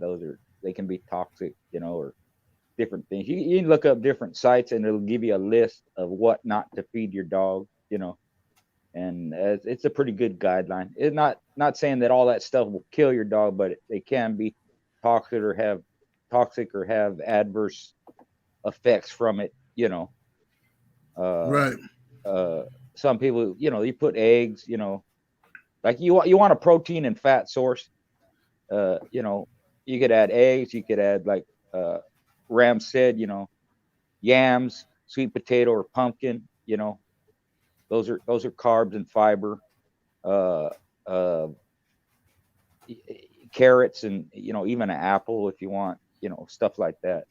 But there's some stuff that's not good for dogs, particularly. Just look them up if you're gonna make your own raw diet, you know. Yeah, I like to mix mine up. I give my dogs. I do all kind of stuff. You know, people criticize it, and everybody think they're an expert on how to feed dogs. Look, man, I come from an era. I was raised with a man who fed his dogs like cheap ass fucking dog food, like kibble, and them fucking dogs lived 12, 13, 14 years and shit. You know what I'm saying? Yeah. So when I think I'm doing something special, I treat my dogs real good. You know, I give them the best kibble I can find, and then sometimes I give them raw hamburger meat. Sometimes I cook the hamburger meat. Sometimes I give them raw chicken leg quarters. Sometimes I cook the chicken leg quarters and take the meat off the bone and give it to them. It's just what I feel like doing, and they're fine. You know, I don't think it's a set way to do it. I mean, these dogs ain't living to be 25. No, they ain't. There is no set way, because depending on, you know, like Ram alluded to, depending on where you live, it's what you have available. Like I have a buddy in Mexico where he lives. The only greens he can get is spinach, so that's what he gives them. You know, there's no collards, no mustard, there's no kale, there's no turnip greens. You know, it's just spinach, and so that's what he feeds. And, you know, again, depending on where you live, some stuff is not available, but that doesn't mean that the food source itself isn't available. Everything got everything, and there's no best way to feed. There's no best diet, nothing like that. It's just a good diet and what works for your dog. And as far as you said 78, you know, you ain't gonna know unless you do exactly what you just said. You try different shit, try this, try that, this and that. If it all works, you're good. Something you don't like, just eliminate that, you know. Yeah, you know.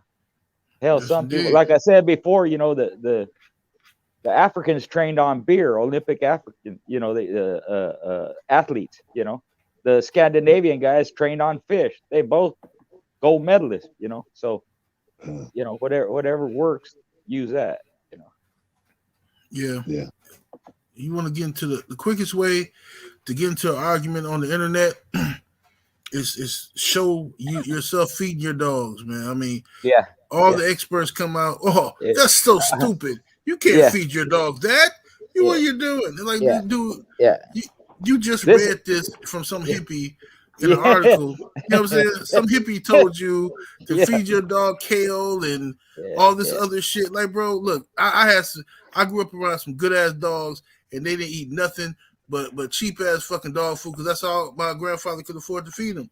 If I'm feeding them, I know I'm feeding them way better than that. these dogs can't complain. They gonna get the fuck out of my yard. They gonna complain about this shit. Man, motherfuckers who say that shit don't even got a proven cur on their yard. You know, You know, right? you don't even know if your shit a quit, but you're a fucking expert, goddamn feeder and conditioner. Yeah. Fuck out of here. Yeah, that shit crazy. Let me see what we got here. Well, hey man, I just got here, man. I gotta grab this shit up right quick, y'all. Yeah, go ahead, brother. Okay, another question is: are there any bloodlines known for smarts, intelligence, like some bloodlines are known for mouth and other and gameness and blah blah blah? Schoolboy, what's your take on that? Yeah, in my day, the BOLIO dogs were known for that. Like we mentioned last week, you know, they were kind of a counter to the hard mouth Eli dog. That's the way I took it back then. They're you know, if you want to compare it to something like a Muhammad Ali, you know, or Floyd Mayweather, like that, smooth, slick, good balance, smart, fight the head, fight the body, you know, change up, wrestle real good. They stay real close to their opponent. You know, they just were their opponent can't really get to them, you know, because they'll grab a muzzle, grab a head, grab an ear, grab an eye, whatever, you know, and they control their opponent and they're fast. Just very intelligent dog. Other than that, you know, there's, you know, one cross I saw that was smart. They were rough, but smart was the skull bred to REDBOY JOCKO, you know. They were smart, fast, but rough too, you know.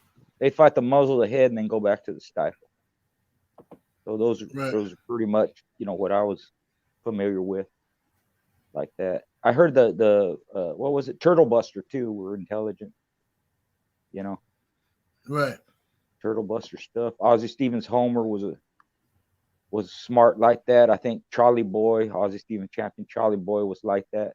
They can be rough too, but they're smart, you know. The So-So Boy dogs were like that, you know, the Finley's Bow stuff, you know. If you look at them, you know, their front end is kind of straight. The BOLIO dogs too, you know, it's kind of broad in the front and their legs go straight down.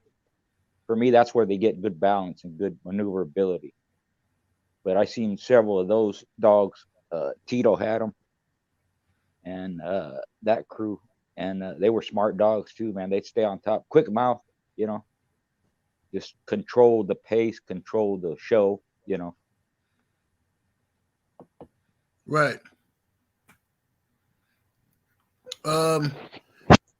Roster man, what's your take on it?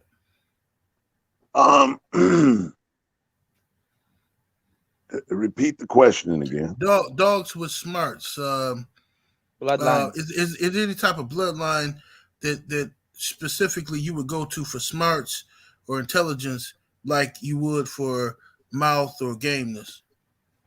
Okay. If you have been fortunate to breed a dog with that skill set, you would continue to breed it, and then if you see others that have their skill set, excuse me, you would want to get that because of the skill set.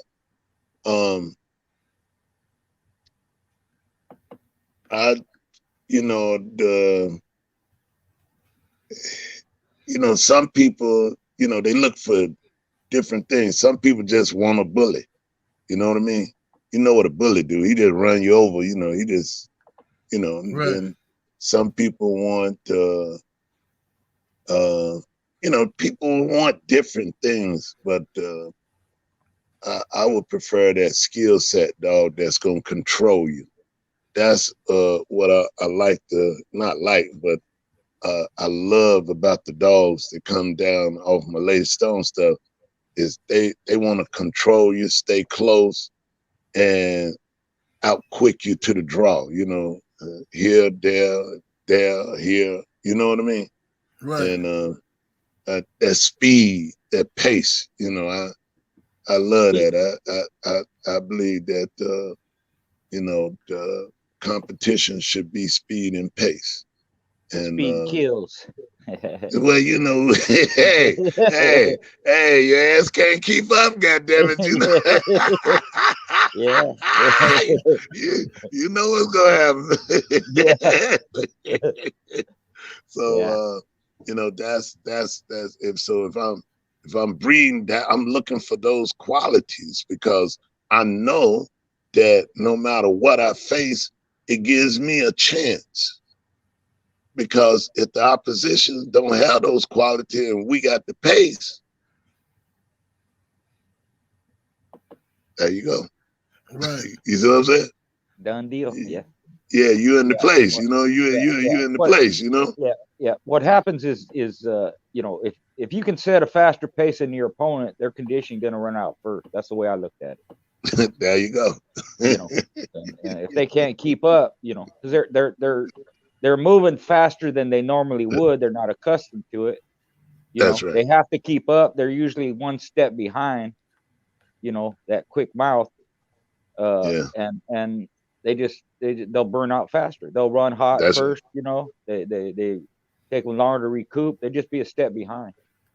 And schoolboy, stop right there for a minute. And the first thing the clown looking at it gonna say, they rubbed my dog, man. My dog ain't never did that. I swear, man, I done took this dog over here. She ain't never did that. Ain't nobody never put your ass in that position, fool. That's right. That's right. They're not lying, because their dog never went up against something like that. And then they're wondering, you know, like, what's wrong with my dog? What happened? Nothing. He on a speed demon. He's not used to it. He don't know what to do about it, and he's a step behind. And a lot of times they just give it up. They fuck this, man. This motherfucker outrunning me. Yeah. Saying, hey, Joe, hey, schoolboy, hey, goddamn it, can't you see this motherfucker outrunning us? Yeah. You don't see this shit? Yeah. That's when I go for a smoke break. hey, nah, do this. Hey, look here, man. This scratch to continue, man. Hey, it's over, y'all. It's over. I've been trying to get a bet on the other side. I picked up game. Let me get this phone, brothers. I'll be back. Yeah. Absolutely. Let me see if Ram came back in here yet. No, Ram's still gone. He taking care of the wing. Yeah, taking care of that business. All right. So the next question we got here is, can a dog be over conditioned before a show? If so, how do you know when to stop conditioning? You know, let me start with you, schoolboy. Can they be over conditioned? Yeah, you can get them real tired. You know, there's two things that'll happen. You'll peak them too early, or they'll just be too tired and they won't even look the same. You know, and that's a good point, because a lot of times, you know, someone they'll be looking at their dog and they'll say, man, he, you know, what's wrong with him? He never did that before. He looked better in his rolls and this and that. And it could just be from fatigue. Could be from they passed their peak. But yeah, when you know, I said this before, I'll go through it again. When you're conditioning your dog in the beginning, they're gonna do their work, and they're gonna hit a spot where they start breathing heavy. You know, their first wind, right? Then as you keep working them, or if you stop, you know, doing sets or whatever you are, but as you continue on, they're gonna recuperate. They're gonna catch their breath, right? It could take anywhere from a few minutes to several minutes, right? But at the end of the keep, if they're in good condition, it's going to take longer for them to hit that hot spot, to get that first win, where they have to get their second win, and their recoup time going to be shorter. It's going to be the actual opposite, the reversal of that. And that's just a sign of the kind of conditioning they're in, right? I never worked mine 100% during a workout. I always left them with something in the tank. They still be raring to go. And it just takes practice to find out where that mark is. And I've seen a lot of videos, you know, and I'll see guys working their dogs and just burn the hell out of them. The dog can't even hardly stand. He's so overheated that if you take 10 steps more, you're going to kill him.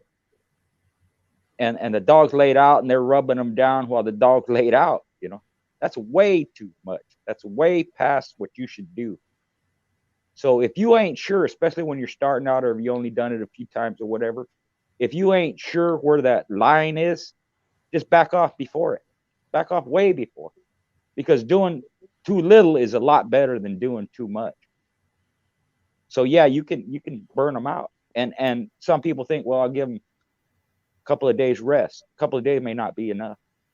As you're leading up to the, you know, the last week of the keep, the weekend before, I gave them their hardest workout, then I cut the work in half as it goes down. By the time Wednesday, Thursday come around, they ain't doing no work, you know.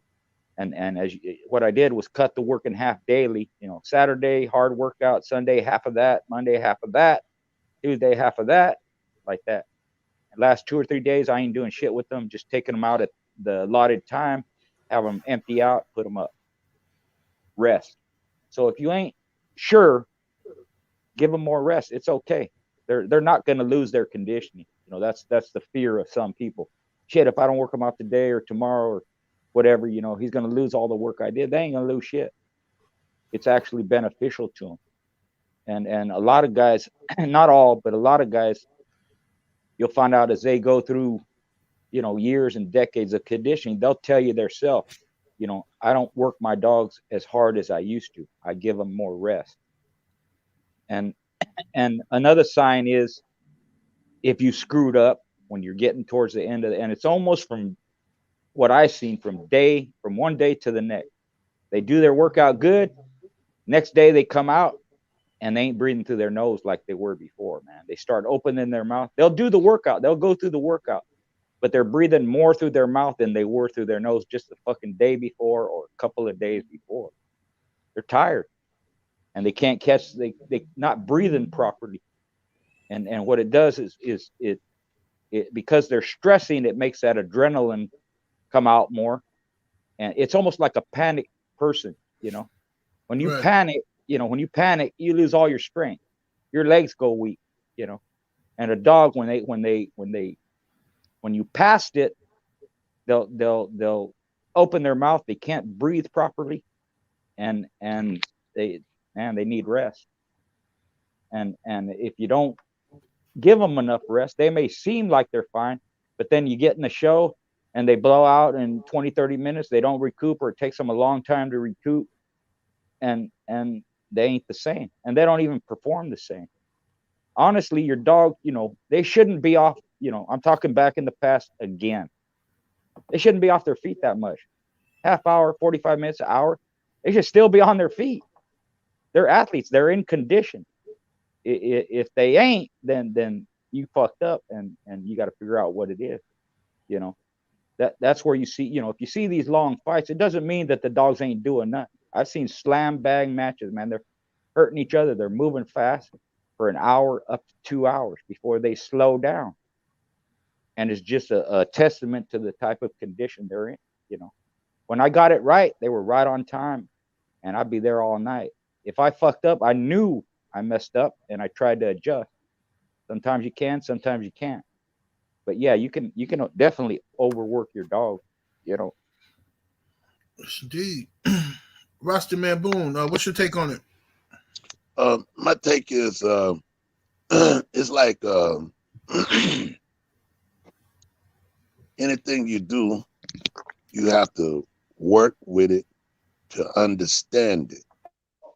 And when you have the understanding, you appreciate the process of getting there.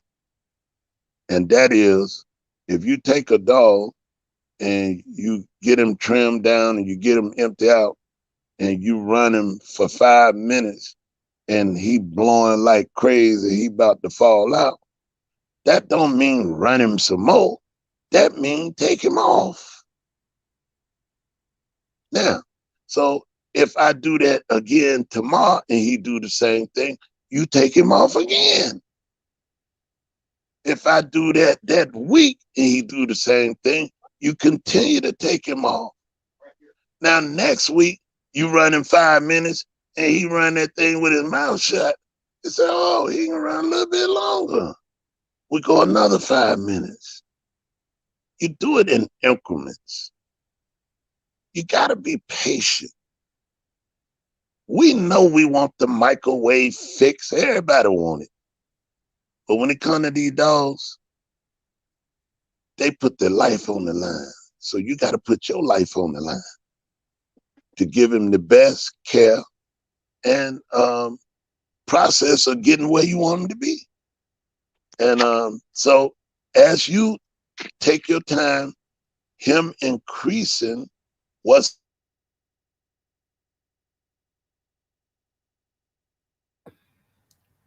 froze up, Mr. Boone. Yeah, Rosterman froze up a little bit. And come back to it. Let's give him a minute here. going much you not. You don't need to know if he read.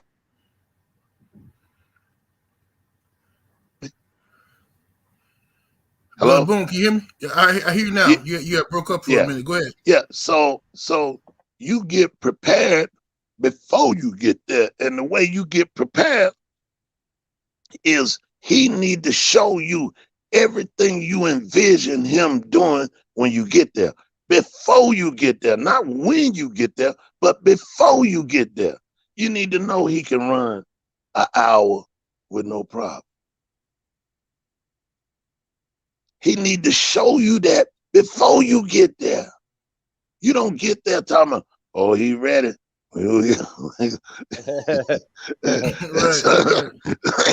He get out there 10 minutes, he lay down. He said, I don't know what happens. I think they rubbed my dog. Yeah.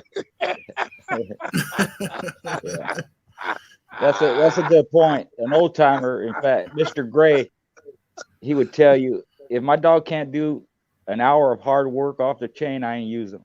I ain't gonna use him. You know, that was his way. You know, and most dogs, if you think about it, you know, they can do some good time just off the chain like that if they ain't too heavy. You know, it ain't hot. You know, the weather's kind of nice late at night or whatever. You know, they have a lot of natural ability, and like Mr. Boone said, unless you see it, you don't know. So you should see that way before you ever start putting them in shape, you know. Yeah, you need to see that as you go through that process with him. He need to show you these things. You know, the joy that I got back then is when I would start one and I see him, he take off running and then he lay down and said, go to breathing. I said, good. And then as time go on, now I got to watch out from getting knocked down because he's spinning around on that thing so fast. Yeah, and that sucker running like a race car. Yes, indeed. Hey, you got to dodge that motherfucker. God damn, he gonna kill me. But you watched him go from laying down to production. You see, you didn't say, well, when I get there, hey, he gonna be ready. You need to see that before you get there. Yeah, that's my take on it. Yes, sir. Yes, sir. Salute to Bulldog Kid in the super chat. Much love and much appreciation, fam. He says, in conditioning, do you do any pull work? And do you feel you can change a dog a lot when it comes conditioning, or is it genetics? Mr. Garcia?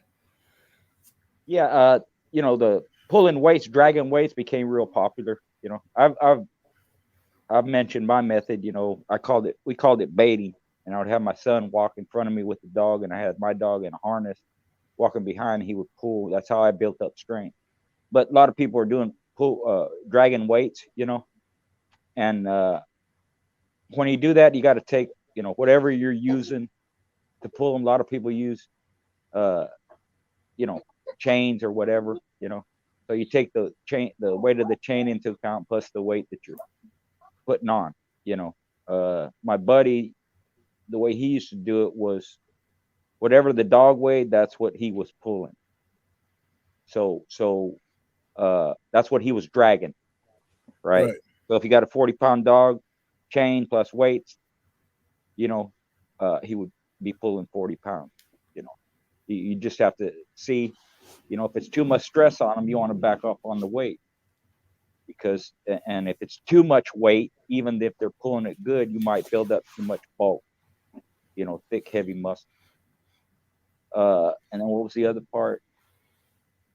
You know, you're when you condition, you're enhancing what the dog already has. So you're gonna, you know, you want to see an increase in speed, an increase in strength and power, you know, an increase in, you know, you're building their air a little better. You know, they have to have the natural ability first, but you know, if you see maybe a 10 or 15 or even 25% increase in your dog, that's good. You know, I never, you know, I'm not a mathematician, but all I look for is the dog doing what he does naturally, but a little bit better, a little bit longer, a little bit more, a little bit stronger, you know, like that. But yeah, people drag weights now. Some people use a tension cord too. They'll have it tied up like a bungee cord, you know, and they'll make the dog run forward, go back, run forward, go back. There's all ways you can do it, you know. The even spring pole, you know, help with strength. If you use a flirt pole and make them jump, you know, Ozzie Stevens wrote in an article that's what he did. He'd make them jump like 300 times in a row. You know, I use the spring pole different, but that's another way to build up strength. You know. Yes, sir. Roster Man Boone, what's your take on that? Conditioning. Do you do I pull weight? Mm-hmm.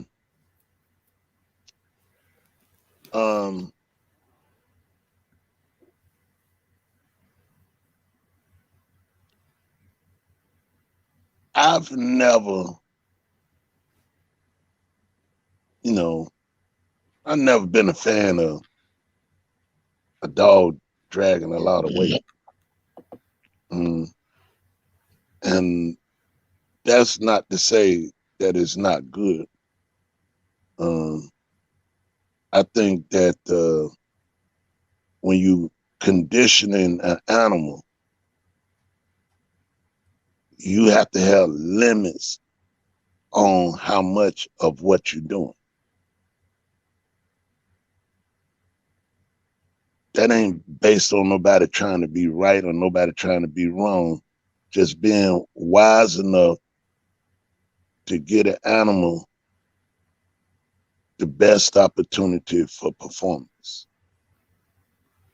You know, you see the guys, they had these dogs dragging this, doing that, doing this. I just, you know, I think a lot of times they leave them at home or they leave them wherever they were dragging it. You know? Right. But if you use any of that resistant training in a form that it will enhance his ability and maximize his ability, then that's good. That's good. Because it's all different forms and methods and creativity of conditioning dogs. So who can say one way is the only way? I say there are multiple ways, there are multiple things, but you got to be wise enough to have the discipline, not to overdo it. And in some instances, like school boy said, it's better to do less than too much. And if you do less and you had something from the beginning, then that means you still gonna have something in the end. And what I mean by that is, you know, the dog gonna have some endurance. He's gonna be able to do some things that he probably couldn't do if you hadn't given him the process that you gave him. Right. You know. So, and the other part was what was the last part of it? It was can you let me see here. I'm sorry. I went past it. I did see it, but I can't see it now. He said, can you And change do a you dog? feel you can change a dog a lot when it comes conditioned, or is genetic? Genetically, he gonna be what he is, period. Can you enhance his activity? Yes, you can. But you gotta have self-discipline along with enhancing his ability to look extraordinary or to perform superiorly. You know, you gotta be able to balance that workout and that feed and that love and caring that you give him, so that you'll bring him to the dance, and he'll give you a performance that's everlasting. Yes, sir. See, some of what we're saying, you know, comes from old school train of thought, you know, which is it's effective. You know, you don't want to bulk them up too much. You know, you want the dog to be able to maneuver. You know, longer muscles generally are better than bulky muscles. You know, more natural type of work. You know, you can build strength on a cat mill. You can build strength on a treadmill. It's just, you know, how do you do it? Some people use swimming, you know, like that. But the thing with weight, if you put too much weight on them, they're going to build up to pulling that weight. But we don't want bodybuilders. We don't want power lifters. You know, it's too much added weight to the dog that is unnatural for them. And again, it's hard for them to maneuver. Maybe on a short, squatty, you know, bully son type dog that's one direction minded and relies on power, you know, it could help them more than a different type of dog. But sometimes they burn out faster too. Not saying bully son dogs don't go a lot of time. They do. They can. But if you're training with too much weight or adding too much weight, it creates too much bulk. And that's what you want to avoid, you know. I'm all for natural workout, however you do it, you know, and the dog's natural ability, just enhancing it, like Mr. Boone said, not getting them too muscle bound, man. Those muscles get in the way and they can't move right, you know. Even though they're stronger than they were before, there's a negative aspect to it also. Yes, sir. Yeah, you want that. You want that lean machine. Yeah. You see, no matter how hard he get, he still can stay on his feet. Right. Now, a lot of people don't believe that. They you know, but even when they see it, they don't even understand what they're looking at. Right. You see what I'm saying? Because that was like one of the things when we went into the Havana boys. But I knew how I was preparing Lady Stone. I knew what I was doing with her because they said this dog will eat through you. So I had to make sure, like, I'm not like most people. When they walk a dog, they want the dog to walk beside them. That's to me, that's like your pets. You know, like if you got a pet dog and you say, right, Sam, you stay right here. Don't you get ahead of me. You stay right here. Walk beside me. Well, the way I would go on the road with mine is I want that dog out there in front of me. I want him leading me like a lead reindeer. I want him carrying me. Right. And I want me and his spirit totally connected with this understanding. You see what I'm talking about? Yes, I'm talking about speed walking. I ain't talking about no No. I'm talking about speed walking, getting on down the road. You know what I mean? And so once they make that connection with you, and you got that connection with them, every time you go get them, they they're at the end of it, ready to go. Right. Because you done train the thought that the whole vibe is, we got to get out there. But anyway, when Blondie got into Lady Stone chest, it was a hole the size of a big ass lemon.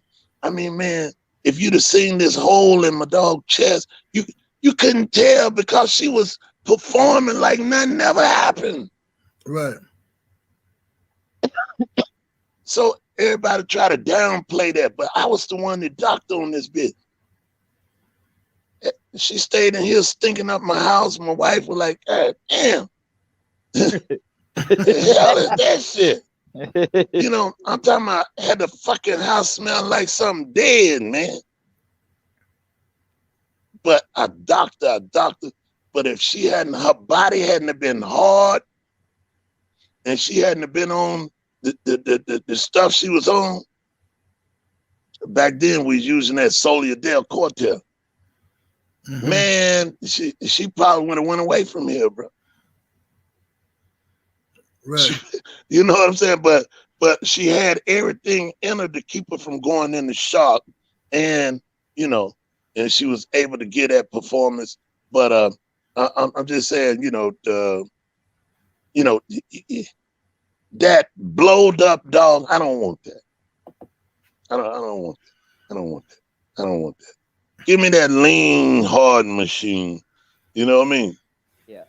Sure. If you talk to, if you listen to George Foreman interview after he lost to Muhammad Ali, he said he couldn't believe how strong Muhammad Ali was.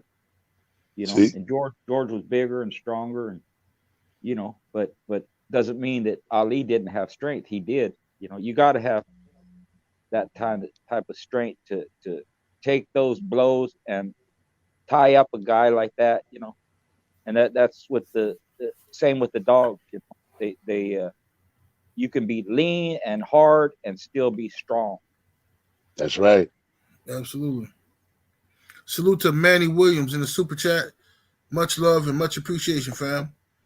Smooth Monty in that super chat showing love. Appreciate the love, family. Always coming through showing love. The Bulldog Kid in the super chat, salute to you, man. He says, historically speaking, what separates the great handlers from average handlers? Mr. Garcia, what's your take on that? Great handlers know what the hell they're doing. They know all aspects of handling. They can protect themselves from the other handler pulling some bullshit, like we mentioned before in the other video, pay attention to your dog, see what's happened, maneuver properly. A lot of times I'd move counterclockwise to the way the dog, if they're moving, around in a circle, I'm moving the opposite direction, and that puts my dog, he can see me at all times. I'm in front of him, where you position yourself. I learned to handle with both hands. You learn to handle the dog when they come out of hold off the ground, they may be laid out. And you have to be smooth, not rough. You have to be quick and clean. You see some people, they'll grab them and swing them around and turn them in a circle, and the dog going, what the hell is going on? They're on a merry-go-round. You just have to be conscious of what's going on in front of you.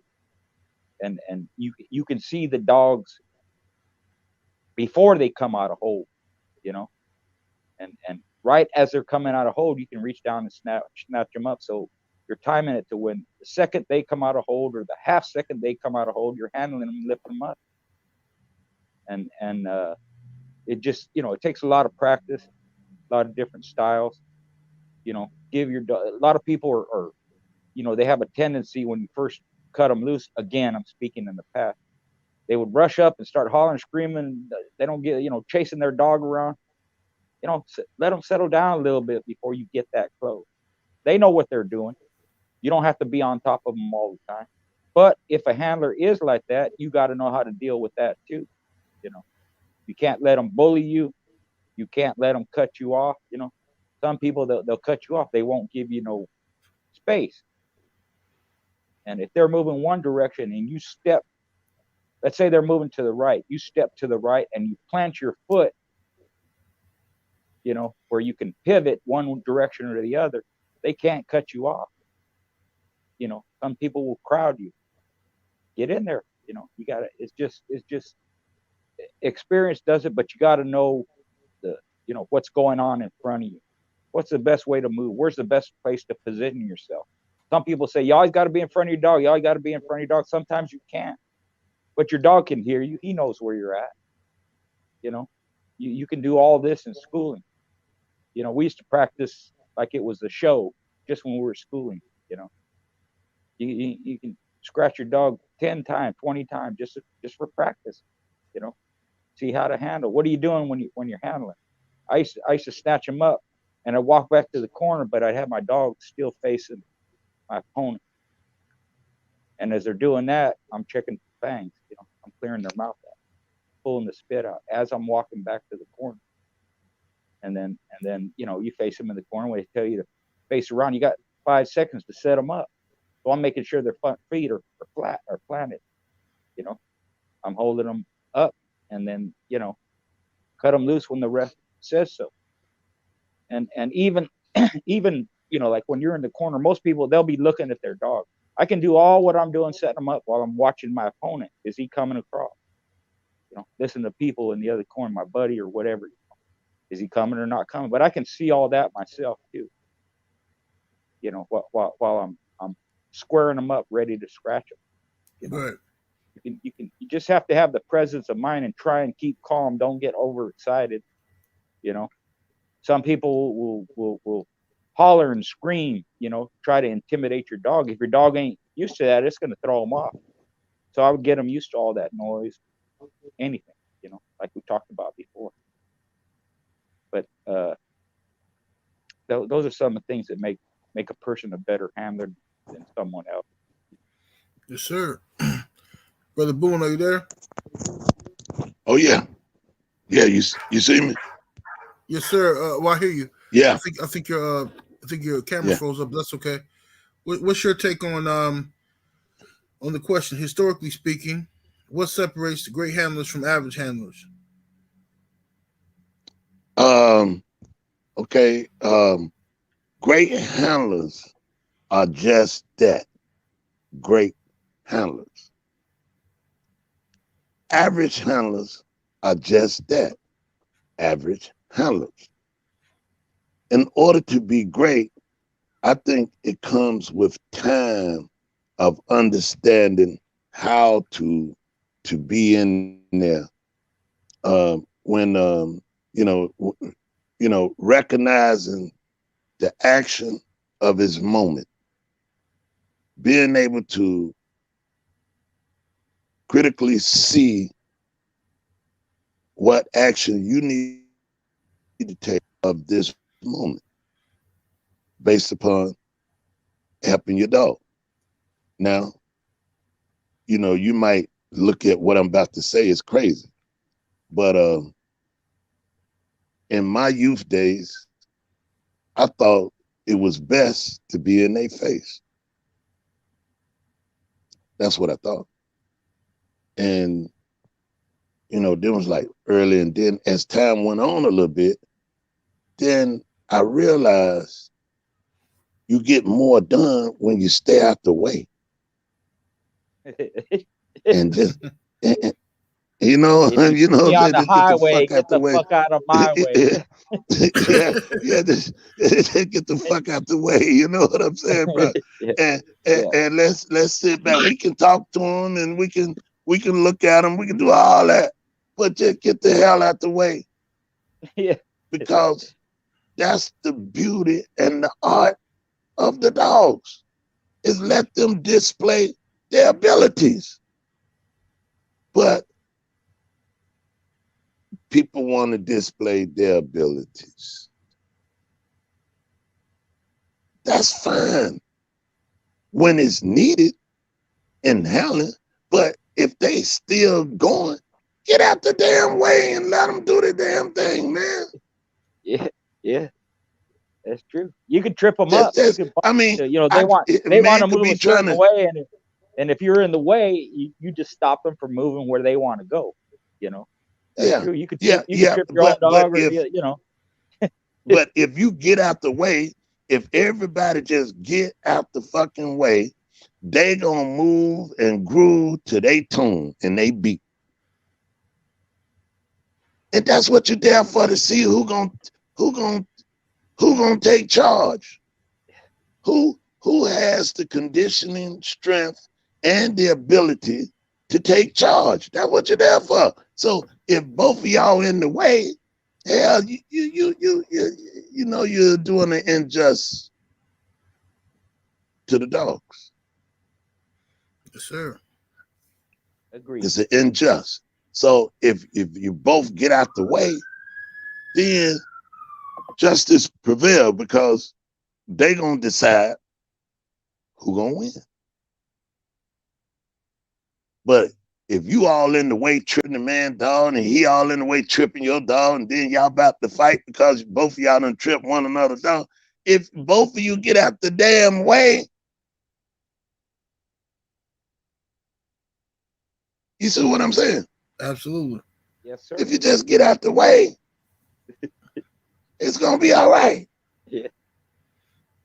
Mm-hmm. Salute to the brother That's where I'm Bert. at. Much love, Bert. Huh? No, I was talking to Bert in the super chat. Appreciate you. Okay. He says, may have been asked before, whom created the universal rules of game? Are you talking about who came up with the definition of gameness, or are you talking about Cajun rules or something like that, brother Bert? Let me go to Hampton. Salute to the brother Hampton, USA Kennels in the super chat. Much love and much appreciation. He says, salute, fellas. Working dogs for life. Appreciate you, Hampton. Much love, family. And salute to my brother Bert. He been in the chat, making sure everybody smash that like button. Get the likes up, man. So I think Bert was talking about who created the I guess like the Cajun rules. Anybody know that? Well, the Cajun rules are later on. You know, when the first competitions in England started, I would guess that's when the rules were first, you know, applied. You know, there's a lot of them going way back. UKC had a set of rules, you know, because they sanctioned matches. That was in the 1930s, I think. Anytime you had a referee, you have handlers and all that. That's when the rules were implemented, and that goes back to the 1800s. The first recorded, like I mentioned before, the first recorded match here in the United States was 1849. So I'm sure they used rules then. The famous pilot and crib match was in the 1880s or 1890s, I think. They had rules for that. That report was in a lot of publications. It was in the what was that? Gazette, not Gazette. It was a sporting magazine. I forgot the name way back. Richard K. Fox put it out, and that match is reported there along with a lot of other matches. But here, at least, the mid 1800s, the United States, if they're talking about, unless there's a set of rules called the universal rules. I don't know where that term came from. Right. But Cajun rules were around, I think, the 1950s, maybe. Mm-hmm. Maybe around that, somewhere around that time. Gaboon Trahan and Floyd Boudreau came up with those. And it was what they did is they, you know, the old rules, whichever dog turned had to scratch. If that same dog kept turning, he had to scratch. So in some of the old reports, you'll see, you know, one dog scratched 5 times, the other scratched 3 times. Right. Cajun rules made it where you scratch and turn. You know? Right. And they shortened the out of hole count.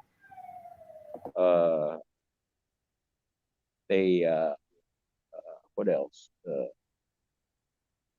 Those are the 2 main ones where they shortened the out of hole count, and 3 main ones: shortened the out of hole count, scratch and turn, and 30 seconds in the corner, or 10 seconds to scratch, you know, like that. Some of the out of hole counts way back then were 5 minutes, you know. Shit. I think Cajun rules is 30 seconds. We used to do 10 seconds out of hole. Mm-hmm. You just want to get the scratching started. Yes, indeed. You can unfang them while they're still going at it. If you can't, the rules say you're supposed to separate them, face them away from each other 2 feet apart, unfang the dog, face them up, let them go at the same time. They continue. Yes, sir. Roster man, what's your take on that? Well, you know, the rules has been, you know, I don't even know what it was if we went into the 15 or the 1600, what it was then, but I'm sure they're not the same as they are now. But Cajun rules is pretty much has been dominant verbally, you know, and I guess really it might break down to what part of the country you in and you know what's, you know what I'm saying, because you know people do things a little bit different here and there, but Right. it's all basically the same, but there have been change, and you know, I think Schoolboy covered it pretty good. Yes, indeed. Excuse me 1 second, y'all. Had a mean sneeze right there. All right. Well, that brings us to about the end. We've been on here for about 2 hours, man, kicking it over 2 hours. I want to thank you, OGs, for coming on here and giving out this game. I want to tell everybody that's listening right now, this is historical talk. This is in no way, shape, or form mean to encourage or promote illegal activity.